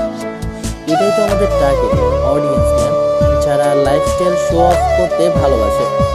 একজন তরুণ ওয়েটার তাদের অর্ডার নিতে এলো। ম্যাম, স্যার কি নেবেন? I will have a dry cappuccino with almond milk, extra hot, and make sure there's absolutely no chocolate powder on the top. কফির জন্য পারফেক্ট। আর আমার জন্য একটা আমেরিকান এক্সপ্রো কফি। একজন তরুণ ওয়েটার তাদের অর্ডার নিতে এলো। কিছুক্ষণ পর ওয়েটার কফি নিয়ে এলো। নিঝুম তার কাপটা হাতে নিয়ে ভ্রু কুঁচকে ফেললো। এক্সকিউজ মি, আমি বলেছিলাম এক্সট্রা হট। এটা তো কুসুম গরম। আর এই ফোমটাকে আপনার পারফেক্ট বলে মনে হচ্ছে? এর চেয়ে ভালো ফোম তো আমার বাসায় ব্লেন্ডারেও বানানো যায়। আপনাদের ম্যানেজারকে ডাকুন। আরে ছাড়ুন তো, সামান্য একটা কফি। সামান্য? আমি টাকা দিয়ে সার্ভিস নিচ্ছি ভাবি, ফ্রিতে নয়। আমি যে কোয়ালিটি চেয়েছি সেটা ডেলিভারি করা তাদের দায়িত্ব। আপনি চুপ করে থাকুন। ম্যানেজার এলেন। নিঝুম তার সাথেও একই রকম দূরভাবে কথা বলল। পুরো কফি শপের মানুষ তাদের টেবিলের দিকে তাকাচ্ছে। ফারাবি লজ্জায় আর অপমানে প্রায় মাটির সাথে মিশে যাচ্ছিল। নতুন কফি আসার পর নিঝুম এক চুমুক দিয়ে কাপটা সরিয়ে রাখল। হয়েছে আমার কথা, চলুন। তারা বিল মিটিয়ে বেরিয়ে এলো। বাইরে এসে ফারাবি আর নিজেকে সামলে রাখতে পারল না। আপনার সমস্যা কি বলুন তো? আপনি ছেলেটার সাথে ওভাবে কথা বলতে পারেন না, ও তো শুধু নিজের কাজটাই করছিল। তাহলে কাজটা ঠিকভাবে করা উচিত ছিল। আমি পারফেকশন পছন্দ করি, কাজে এবং দুটোর সব জায়গায়। এটা পারফেকশন নয়, এটা ইগো। আপনি শুধু নিজের ক্ষমতা দেখার জন্য, নিজের গুরুত্ব বোঝানোর জন্য নিরীহ একটা ছেলের উপর চড়াও করেন। কেন? কারণ অফিসে আমার আইডিয়াটা আপনার যে ভালো বলে প্রমাণিত হয়েছে, সেই রাতটা আপনি এখানে এসে ছাড়লেন। ফারাবির শেষ কথাটা নিঝুমের একেবারে মর্মমূলে গিয়ে আঘাত করল। সে থমকে দাঁড়িয়ে গেল। তার মুখটা ফ্যাকাশে হয়ে গেল। আপনি কিছুই জানেন না ভাবি, কিছুই না। এই প্রথম ফারাবি নিঝুমের কণ্ঠে রাগ বা কর্তৃত্বের বদলে এক ধরনের গভীর বেদনা বা অসহায়ত্বের সুর শুনতে পেল। নিঝুম আর কোনো কথা না বলে দ্রুত হাঁটতে শুরু করলো। ফারাবি তার পিছনে পিছনে অফিসে ফিরে এলো। বাকি বিকেলটা আর একটাও কথা হলো না, কিন্তু পরিবেশটা আর আগের মতো রাগান্বিত ছিল না। ছিল এক গভীর বিষণ্ণ নীরবতায় ভরা। সন্ধ্যা গড়িয়ে রাত হলো। অফিসের সবাই চলে গেছে, কিন্তু তারা দুজন রয়ে গেছে। প্রজেক্টের হেডলাইন কাল। তারা নিঃশব্দে কাজ করে চলেছে।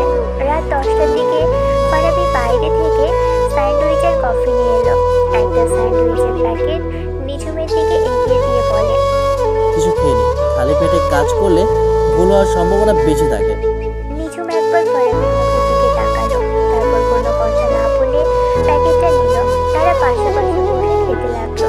কাজের চাপ, দিনের বেলায় ঝগড়া, সবকিছু ছাড়িয়ে এই গভীর রাতের নিস্তব্ধতায় একটা অদ্ভুত বোঝাপড়া তৈরি হয়েছিল। তারা একে অপরের শত্রু নয়, বরং একটা কঠিন যুদ্ধের সঙ্গী। ইউনিভার্সিটি লিস্টটা একবার চেক করবেন? আমার মনে হচ্ছে আমরা ইস্ট ওয়েস্টকে বাদ দিয়ে আইবিকে অ্যাড করব। ওদের স্টুডেন্টের প্রোফাইল আমাদের টার্গেটের সাথে বেশি। গুড আইডিয়া, আমি এখনই দেখছি। এভাবে রাত গভীর হচ্ছিল, বাইরের শহরের কোলাহল থেমে গেছে, কিন্তু ইনোভেট সলিউশনের একটি কেবিনের ভেতর আমরা দুজন মানুষ আমাদের ব্যক্তিগত দ্বন্দ্ব ভুলে শুধু একটা লক্ষ্যের জন্য একসাথে লড়ে যাচ্ছিলাম। এই রাতটা হয়তো আমাদের মধ্যকার বরফের দেয়ালটাকে পুরোপুরি গলিয়ে দেবে না, কিন্তু দেয়ালে যে একটা বড় ফাটল ধরিয়ে দিয়েছে তা আমরা দুজনেই নীরবে অনুভব করতে পারছি। জায়ান্ট মোটরসের প্রপোজাল জমা দেওয়ার পরের দিন ইনোভেট সলিউশনের অফিসে তখন তুমুল উত্তেজনা। জার্মান ক্লায়েন্ট ফারাবির দেওয়া ইকোসিস্টেম তৈরির আইডিয়াটা লুফে নিয়েছে। তারা প্রাথমিক ফান্ডিং অনুমোদন করেছে এবং প্রজেক্টের পরবর্তী ধাপের জন্য সবুজ সংকেত দিয়েছে। এই সাফল্যের সিংহভাগ কৃতিত্ব ফারাবির, কিন্তু পুরো টিম লিড হিসেবে নিঝুমও প্রশংসায় ভাসছে। তবে এই সাফল্যের পিছনে যে নির্ঘুম রাত আর স্নায়ুকরী পরিশ্রম গেছে তার ছাপ ফারাবির শরীরে স্পষ্ট। ফারাবি ভাই, কংগ্রাচুলেশনস। আপনি তো ভাই সেই ছক্কা হাঁকালেন। পুরো অফিসে এখন শুধু ধন্যবাদ রাশেদ ভাই, এটা আসলে পুরো টিমেরই সাফল্য। ফারাবি কথা বললো, তার মাথায় প্রচন্ড ঘুরছিল। চোখের সামনে সবকিছু কেমন যেন ঝাপসা লাগছে। গত রাতের জাগরণ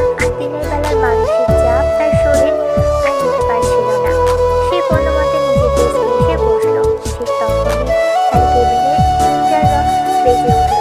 ওপাশে নিঝুমের কণ্ঠ। ফারাবি, আমার কেমন জিনিস ক্লায়েন্টের পাঠানোর নতুন ফিডব্যাক নিয়ে আলোচনা করতে হবে। আমি উঠে দাঁড়াতে গিয়ে টলে উঠলাম। ডেস্কের কোণাটা শক্ত করে ধরে নিজেকে সামনে নিয়ে তারপর ডিপ হয়ে নিজের কেবিনের দিকে এগোতে লাগলাম। কাজের দরজার ভিতর দিয়ে নিঝুম দেখতে পেল ফারাবির অস্বাভাবিক হঠাৎ মুখে। ফারাবি ভিতরে ঢুকতেই নিঝুম তার ল্যাপটপ থেকে চোখ তুলে তাকালো এবং তার চেহারা দেখে চমকে উঠল। আপনার কি হয়েছে? চেহারা আমার ফ্যাকাশে লাগছে কেন? দেখে মনে হচ্ছে গত 1 সপ্তাহ ধরে ঘুমাননি। তেমন কিছু না, রাতের ঘুমটা ঠিক মতো হয়নি তো, তাই হয়তো একটু দুর্বল আছে।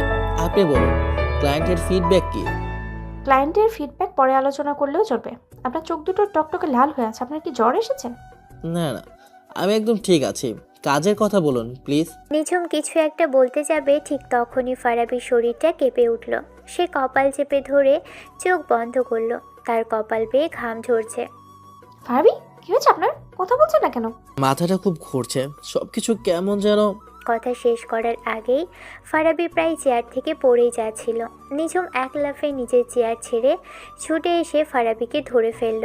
সে ফারাবির কপালে হাত রাখতেই চমকে উঠল। গা জ্বরে পুড়ে যাচ্ছে। সর্বনাশ, আপনার তো গায়ে প্রচন্ড জ্বর, আর আপনি এই সময় নিয়ে অফিসে এসেছেন? আপনার কি কমন সেন্স বলতে কিচ্ছু নেই? এক্ষুনি বাসায় যান। কিন্তু প্রজেক্টের কাজ আজকে তো আমাদের সবগুলো লিস্ট ফাইল করার কথা। Shut up, just shut up. Project আপনার জীবনের চেয়ে বড় নয়। আমি যা বলছি তাই করুন। চলুন, আমি আপনাকে ড্রপ করে দিয়ে আসছি বাসায়। কোনো কথা বলবেন না। ফারাবির আর কথা বলার মতো অবস্থা ছিল না। সে কোনো মতে নিঝুমের কাঁধে ভর দিয়ে হাঁটতে লাগলো। অফিসের সবাই অবাক হয়ে দেখছে তাদের লৌহমানবী বস মিস নিঝুম চৌধুরী তার জুনিয়র এমপ্লয়িকে প্রায় কোলে করেই গাড়ি পর্যন্ত নিয়ে যাচ্ছে। নিঝুমের নিজেরও হয়তো খেয়াল নেই তার কঠোরতার মুখোশটা কখন যে খসে পড়েছে। ফারাবির অ্যাপার্টমেন্টে এসে নিঝুম তাকে ধরে বিছানায় শুয়ে দিল। ফারাবি জ্বরের ঘোরে প্রায় অচেতন। ডাক্তারকে ফোন করবো? আপনার ফ্যামিলি ডক্টরকে? লাগবে না, একটু ঘুমালে ঠিক হয়ে যাবে। আপনি যান, আমার জন্য আপনার সময় নষ্ট করার দরকার নেই। দেখুন, আপনি অসুস্থ থাকলে আমার কাজের ক্ষতি হবে, প্রজেক্টটা পিছিয়ে যাবে। তাই পিওরলি ফর প্রফেশনাল রিজন আমি চাই আপনি দ্রুত সুস্থ হয়ে ওঠেন। তাই এইটুকুই করছি। এখন চুপচাপ শুয়ে থাকুন। নিঝুমের এই অজুহাতটা এতই দুর্বল ছিল যে জ্বরের ঘোরেও ফারাবির হাসি পেল। নিঝুম ফারাবির ঘরে এদিক ওদিক তাকালো। পরিপাটি করে গোছানো ঘর, কিন্তু রান্নাঘরের দিকে তাকিয়ে তার ভ্রু কুঁচকে গেল। আপনি লাঞ্চ করেছেন? না। বাসায় খাওয়ার মতো কিছু আছে? স্যুপ বা সহজপূর্ণ কিছু? ইনস্ট্যান্ট নুডলস আছে মনে হয়। এই শরীরে আপনি নুডলস খাবেন? আপনার মাথায় কিচ্ছু নেই তাই না? দাঁড়ান, আমি দেখছি কী করা যায়। নিঝুম রান্নাঘরে গিয়ে ফ্রিজ খুলল। সবজি আর সামান্য কিছু মুরগির মাংস ছাড়া তেমন কিছুই নেই। সে ঠিক করলো একটা চিকেন স্যুপ বানাবে। সে ইউটিউবে দ্রুত একটা রেসিপি দেখে নিয়ে কাজে লেগে পড়ল। কিন্তু যে মেয়ে জীবনে প্রেসার কুকারের ঢাকনাও খোলেনি, তার জন্য স্যুপ বানানোটা এভারেস্ট জয়ের মতোই কঠিন ছিল। কিছুক্ষণ পর রান্নাঘর থেকে ধোঁয়া আর কিছু একটা পোড়ার গন্ধ আসতে শুরু করলো, সাথে প্লেট বাটি পড়ার ঝনঝন শব্দ। ফারাবি দুর্বল শরীরে উঠে বসে উদ্বিগ্ন হয়ে ডাকলো, নিজুম আপু, সব ঠিক আছে? কিসের গন্ধ আসে? কিচ্ছু হয়নি, আপনি শুয়ে থাকুন তো। পেঁয়াজটা একটু বেশি ভাজা হয়ে গেছিল, তাই স্যুপ প্রায় রেডি। নিঝুমের চুলগুলো অগোছালো, মুখে কালি লেগে আছে। তাকে দেখে ফারাবির প্রচণ্ড মায়া হলো আর হাসিও পেল। যে মেয়েটা পুরো অফিসকে এক কথায় উঠবস করায়, সে সামান্য পেঁয়াজ ভাজতে গিয়েই ধরাশায়ী। অসুস্থ শরীরেই ফারাবি খিক খিক করে হেসে উঠল। হাসছেন কেন? আমি কোনো জোক বলেছি? না না, হাসি না তো, আমি শুধু ভাবছিলাম আপনি সব কাজই পারেন। নিঝুম ফারাবির ব্যঙ্গটা বুঝতে পেরেও কিছু বলল না। সে আবারও রান্নাঘরে ঢুকে গেল। প্রায় আধা ঘন্টা যুদ্ধ শেষে সে এক বাটি স্যুপ নিয়ে এলো। স্যুপের চেহারাটা বেশ অদ্ভুত। এক চামচ স্যুপ মুখে দিয়ে বলে, চুপচাপ খেয়ে নিন, কথা বলবেন না। ফারাবি আর কোনো কথা না বলে চুপচাপ স্যুপটা খেয়ে নিল। ঔষধ খাওয়ার পর সে আবারও ঘুমিয়ে পড়ল। নিঝুম তার পাশে একটা চেয়ারে বসে ল্যাপটপে অফিসের কাজ করছিল, কিন্তু তার চোখ বরাবরই ঘুমন্ত ফারাবির দিকে চলে যাচ্ছিল। সে ফারাবির বইয়ের তাকের দিকে তাকালো। হুমায়ুন আহমেদ, রবীন্দ্রনাথ, আরুজালি মাতুব্বর থেকে শুরু করে হালের হ্যারি পটার, অনেক ধরনের বই। ফারাবি চোখ মেলতেই নিঝুম বলে, আপনার খুব ভালো। এখন কেমন লাগছে? আগের চেয়ে ভালো। আপনি এখনো যাননি? আপনার জ্বর কমার আগে আমি যাচ্ছি না। আচ্ছা, আপনি তো প্রচুর বই পড়েন দেখছি। আপনার প্রিয় লেখক কে? নির্দিষ্ট কেউ নেই, যখন যার লেখা ভালো লাগে পড়ি। তবে হুমায়ুন আহমেদের লেখা মন খারাপের দিনে ভালো কাজ করে। আর সিনেমা, কি ধরনের সিনেমা দেখেন? ক্রিস্টোফার নোলানের সিনেমা আমার খুব পছন্দের। ওনার গল্প বলার ধরনটা অসাধারণ। আপনার? আমারও তো সিনেমা দেখা হয় না, সময় পাই না। আচ্ছা, আঙ্কেল আন্টিকে কি এই বিষয়ে জানানো উচিত হবে? না না, এসব বলার দরকার নেই, খুব কষ্ট পাবেন। আর এখনই বাসা থেকে এখানে এসে পড়বেন। পর বেশ কিছুক্ষণ তাদের মধ্যে বই, সিনেমা আর নানা ব্যক্তিগত বিষয় নিয়ে কথা হলো। ফারাবি আবিষ্কার করলো এই কঠোর অহংকারী মেয়েটার ভিতরেও একটা সংবেদনশীল মন আছে, যে ভালো গল্প আর ভালো সুর ভালোবাসে। এর পরের ঘটনাগুলো প্রায় 2 সপ্তাহ পর। জাইডগাইস্ট প্রজেক্টের প্রথম ধাপ সফলভাবে শেষ হওয়ার কোম্পানি একটা বড় সাকসেস পার্টির আয়োজন করেছে ঢাকার এক 5 স্টার হোটেলে। ফারাবি এখন সম্পূর্ণ সুস্থ। নিঝুমের সাথে তার সম্পর্কটাও আগের থেকে অনেক সহজ হয়েছে। অফিসের পেশাগত সম্পর্কের বাহিরেও তাদের মধ্যে একটা বন্ধুত্বের ক্ষীণ সুতো তৈরি হয়েছে। পার্টিতে ফারাবি একটু দেরিতেই পৌঁছলো। হলরুমে ঢুকতেই সে নিঝুমকে দেখে থমকে গেল। তার পরনে একটা কালো শাড়ি, হালকা মেকআপ আর খোলা চুল। অফিসের সেই কর্তৃত্বপরায়ণ নিঝুম আর এই মেয়েটির মধ্যে কোনো মিলই নেই। সে সবার সাথে হাসি মুখে কথা বলছে, রসিকতা করছে। ফারাবি মুগ্ধ হয়ে তার দিকে তাকিয়ে রইল। রাশেদ ফারাবির পাশে এসে বলে, হ্যাঁ, তাই তো দেখছি। ফারাবি ইতস্তত পায়ে নিঝুমের দিকে এগিয়ে গেল। আপনাকে আজ বেশ ভিন্ন লাগছে। ভিন্ন মানে? ভালো নাকি খারাপ? অবশ্যই ভালো, খুব সুন্দর লাগছে। নিঝুম ফারাবির এই সরাসরি প্রশংসায় সামান্য লজ্জা পেল। সে কিছু বলতে যাবে, ঠিক তখনই পিছন থেকে একটা মসৃণ কণ্ঠ ভেসে এলো। Nijhum, is that really you? Wow, you look obviously strowing. Nijhum কণ্ঠটা শুনেই জমে গেল। তার হাসি মাখা মুখটা মুহূর্তে ফ্যাকাশে এবং কঠিন হয়ে গেল। ফারাবি দেখল তাদের সামনে এসে দাঁড়িয়েছে ত্রিশোর্ধ্ব এক সুদর্শন দামি সুটেড বুটের যুবক। শাহরিয়ার, তুমি এখানে কি করছো? আরে, আমার এক ক্লায়েন্টের সাথে মিটিং ছিল, তোমাকে দেখে তো সারপ্রাইজড হয়ে গেলাম। কতদিন পর দেখা, তাই না? প্রায় 3 বছর। আমার এত ভালোভাবে মনে নেই, এক্সকিউজ মি, আমার কিছু কাজ আছে। নিঝুম ঘুরে চলে যেতে শাহরিয়ার তার হাতটা ধরে বলল, আরে আরে, যাচ্ছ কোথায়?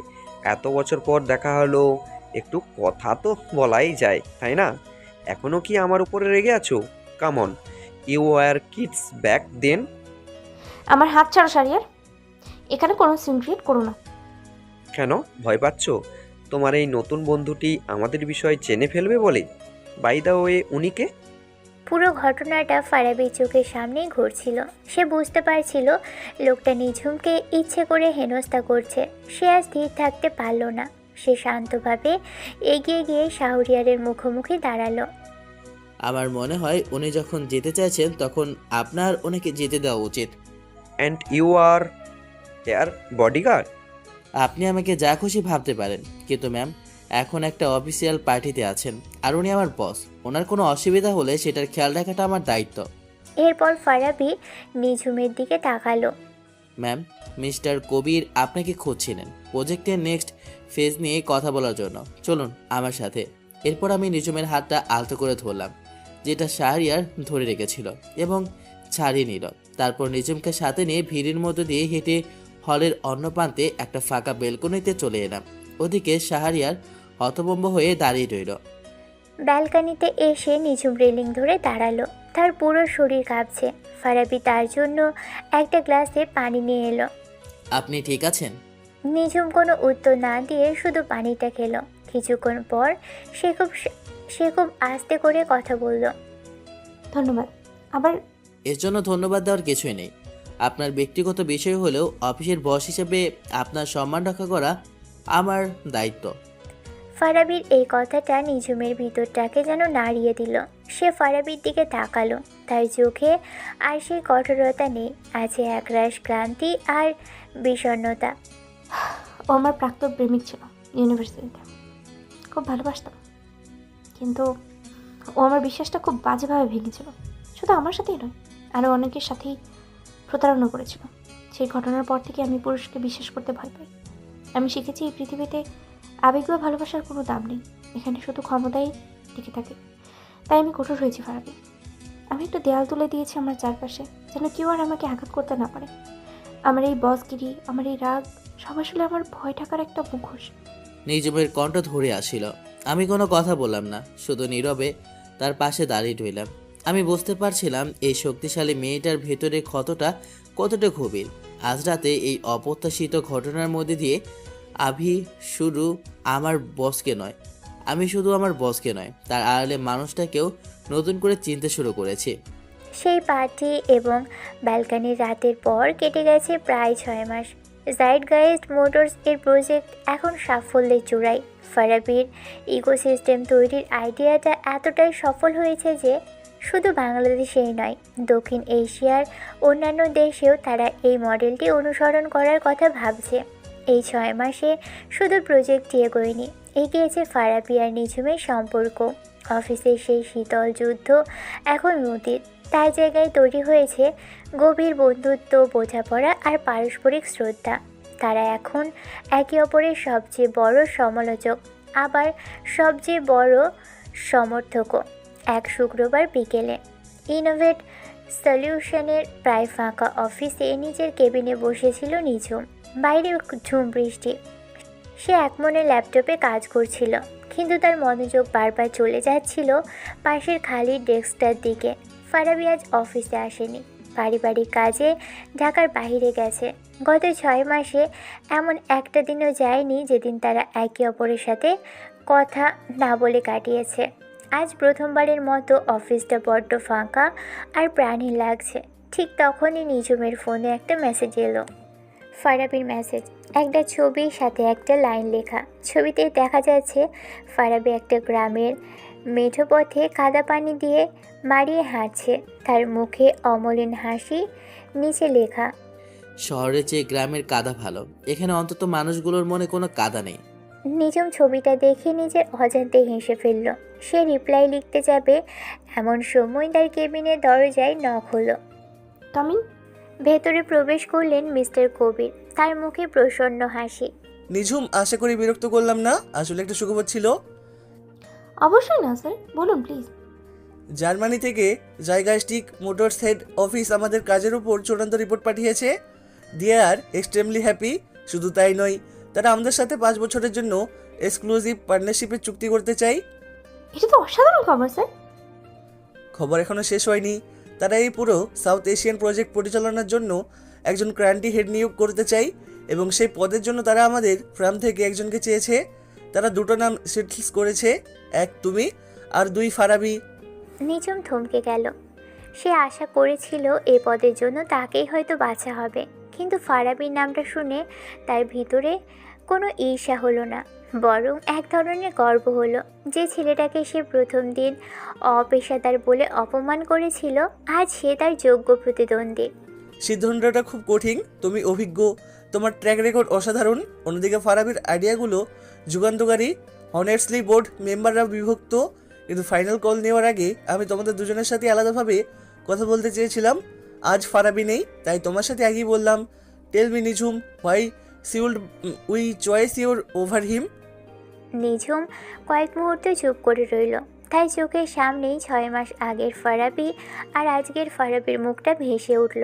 তার মনে পড়ে গেল সেই রাতের কথা, যখন ফারাবি তাকে শাহরিয়ারের হাত থেকে বাঁচিয়েছিল।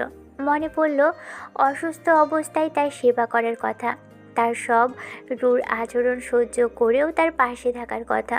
ফারাবি শুধু তার সহকর্মী নয়, সে তার ভিতরের ভাঙা মানুষটাকে আবারও জোড়া লাগাতে সাহায্য করেছে। স্যার, আপনি যদি আমাকে জিজ্ঞেস করেন আমার চেয়ে ফারাবির যোগ্যতা কোথায় বেশি, তাহলে আমি বলবো সব জায়গায়। কি বলছো তুমি Nijhum? This is not like you. আমি সত্যিটাই বলছি স্যার। এই প্রজেক্টের জন্ম ফারাবির আইডিয়া থেকেই। আমি হয়তো সেটাকে সুন্দরভাবে এক্সিকিউট করেছি, কিন্তু মূল কারিগর সেই। আমার অভিজ্ঞতা আছে, কিন্তু ওর কাছে ভিশন। আমি হয়তো একটা জাহাজকে খুব ভালোভাবে চালাতে পারি, কিন্তু নতুন সমুদ্রপথ আবিষ্কার করার সাহস ফারাবিরই আছে। এই পদের জন্য আমার চেয়ে ফারাবি হাজার গুণে বেশি যোগ্য, and I will be more than happy to work under him. নিঝুমের উত্তর শুনে মিস্টার কবির হতবাক হয়ে গেলেন। যে মেয়ে তার ইগো আর অহংকারের জন্য পরিচিত, তার মুখে এই কথাগুলো শোনা অকল্পনীয় ছিল। তিনি নীরবে কিছুক্ষণ নিঝুমের দিকে তাকিয়ে রইলেন, তারপর মৃদু হাসলেন। মিস্টার কবির বেরিয়ে যাওয়ার পর নিঝুম চেয়ারে গা এলিয়ে দিল। তার নিজেকে খুব হালকা লাগছিল। আজ প্রথমবারের মতো সে কোনো কিছু স্বেচ্ছায় ছেড়ে দিয়ে এক ধরনের অনাবিল আনন্দ খুঁজে পেল। সে ফোন হাতে নিয়ে ফারাবিকে কল দিল। হ্যালো ম্যাডাম বস, আমার গ্রামের ছবি দেখে কি খুব হিংসে হচ্ছে? হিংসে তো একটু হচ্ছেই। আমাকে সাথে নিয়ে যাননি। তা কবে ফিরেছেন মিস্টার স্ট্র্যাটেজিস্ট? কাল সকালে ফিরব। কেন, আমাকে ছাড়া কি অফিস চলবে না? অফিস তো চলছে, কিন্তু অফিসের একজনের হয়তো আপনাকে ছাড়া চলছে না। নিঝুমের কণ্ঠস্বরটা কেমন যেন অন্যরকম শোনালো। ফারাবি ফোনের ওপাশ থেকে মুহূর্তের জন্য চুপ হয়ে গেল। কি বললেন? বললাম কাল তাড়াতাড়ি অফিসে আসবেন, আপনার জন্য একটা সারপ্রাইজ আছে, আর সাবধানে ফিরবেন। ফোনটা রেখে দিয়ে নিঝুম বৃষ্টি ভেজা জানালার দিকে তাকিয়ে রইল। সে বুঝতে পারছিল ফারাবির জন্য তার মনের মধ্যে যে অনুভূতিটা কাজ করছে, তার শুধু বন্ধুত্ব বা শ্রদ্ধার চেয়েও বেশি কিছু। যে দেয়ালটা সে এতদিন ধরে তৈরি করেছিল, ফারাবিটা ভেঙে দিয়েছে। এখন সে আর ভয় পায় না। পরের দিন ফারাবি অফিসে ঢুকেই শুনল তাকে কান্ট্রি হেড হিসেবে প্রমোশন দেওয়া হয়েছে। খবরটা শুনে সে যতটা না খুশি হলো, তার চেয়ে বেশি অবাক হলো। সে দ্রুত নিঝুমের কেবিনে গেল। নিঝুম তার জন্য এক কাপ কফি নিয়ে অপেক্ষা করছিল। এসব কি নিঝুম? আমি শুনেছি আপনি নাকি আমার নাম সাজেস্ট করেছেন। কেন? কারণ আপনিই যোগ্য। Congratulation sir. এখন থেকে তো আপনাকে স্যার বলেই ডাকতে হবে। ফারাবি নিঝুমের হাতটা ধরে বলে, প্লিজ আমার সাথে এমন করবেন না। আমি জানি এই পজিশনটা আপনার স্বপ্ন ছিল। আপনি এটা আমার জন্য কেন ছাড়লেন? কারণ কিছু স্বপ্নের চেয়েও বড় কিছু পাওয়ার জন্য ছোট ছোট স্বপ্ন ছাড়তে হয় ফারাবি। আমি আমার জীবনের সবচেয়ে বড় স্বপ্নটা হয়তো খুঁজে পেয়েছি। মানে হলো, আমার একজন বসের দরকার নেই ফারাবি, আমার একজন সঙ্গীত দরকার। এমন একজন যে আমার সব রাগ, সব অহংকারের আড়ালে থাকা আসল মানুষটাকে দেখতে পাবে, যে আমার কঠিন মুখোশের আড়ালে থাকা ভয়গুলোকে বুঝবে। আর সেই মানুষটাকে আমি পেয়ে গেছি। ফারাবি স্তব্ধ হয়ে নিঝুমের দিকে তাকিয়ে রইল। নিঝুমের চোখে পানি চিকচিক করছে, কিন্তু তার মুখে এক অনাবিল শান্তি। ফারাবি আর কিছু বলতে পারল না। সে আলতো করে নিঝুমের হাতটা আরও শক্ত করে ধরল। কোনো কথা ছাড়াই তারা একে অপরের মনের সব কথা যেন পড়ে ফেলল। অফিসের কাজের দেওয়ালের বাইরে তখন ঝলমলে রোদ। আরও 6 মাস পর ধানমন্ডি সে অ্যাপার্টমেন্টের বারান্দায় দুটো কফির মগ হাতে দাঁড়িয়ে আছে ফারাবি আর নিঝুম। তাদের আঙুল শোভা পাচ্ছে এঙ্গেজমেন্ট রিং। নিঝুম ফারাবির কাঁধে মাথা রেখে নিজে শহরের ব্যস্ততা, কিন্তু তাদের পৃথিবী তখনও শুধু শান্তি। ভাবা যায় নিঝুম, যে মেয়েটা আমাকে প্রথম দিন অফিসে লেট করার জন্য প্রায় চাকরি থেকে বের করে দিয়েছিল, সে আজ আমার হবু বউ। এখনও কিন্তু আমি চাইছি আপনাকে চাকরি থেকে বের করে দিতে পারি। হ্যাঁ, চাইলেই। মিস্টার কান্ট্রি হেড, ভুলে যাবেন আপনার বস এখন বাসায় থাকে। সেই ভয়ে তো আছে ম্যাডাম। অফিসের বসকে তো তাও ফাঁকি দেওয়া যায়, কিন্তু বাসার বসকে ফাঁকি দেওয়ার কোনো উপায় আছে? একদমই না। আর শুনুন, বিয়ের পর কিন্তু আপনাকে সব সময় বাসায় ফিরতে হবে, কোনো লেট করা চলবে না। এটাকে বলে পাংচুয়ালিটি। আশা করি আমাকে এই বেসিক জিনিসগুলো নিয়ে লেকচার দিতে হবে না। নিঝুম তার সেই প্রথম দিনের ডায়লগটা পুনরাবৃত্তি করলো, কিন্তু এবার তার কণ্ঠে কোনো কঠোরতা ছিল না, ছিল খুনসুটি আর ভালোবাসা। আমি হাসতে হাসতে নিঝুমকে নিজের আরও কাছে টেনে এলাম। আব্বুর বন্ধু সিনিয়র ঝগড়াটে মেয়েটা যখন অফিসের বস হয়ে জীবনে এসেছিল, তখন আমি ভেবেছিলাম এটা আমার জীবনের সবচেয়ে বড় দুঃস্বপ্ন। কিন্তু আজ আমি বুঝতে পারছি আসলে ওটাই ছিল আমার জীবনের সবচেয়ে বড় সুন্দর স্বপ্নের শুরু। যে গল্পটা শুরু হয়েছিল দ্বন্দ্ব আর সংঘাত দিয়ে, তা আজ ভালোবাসার এক শান্ত সমুদ্রে এসে তার সুখী সমাপ্তি খুঁজে পেয়েছে।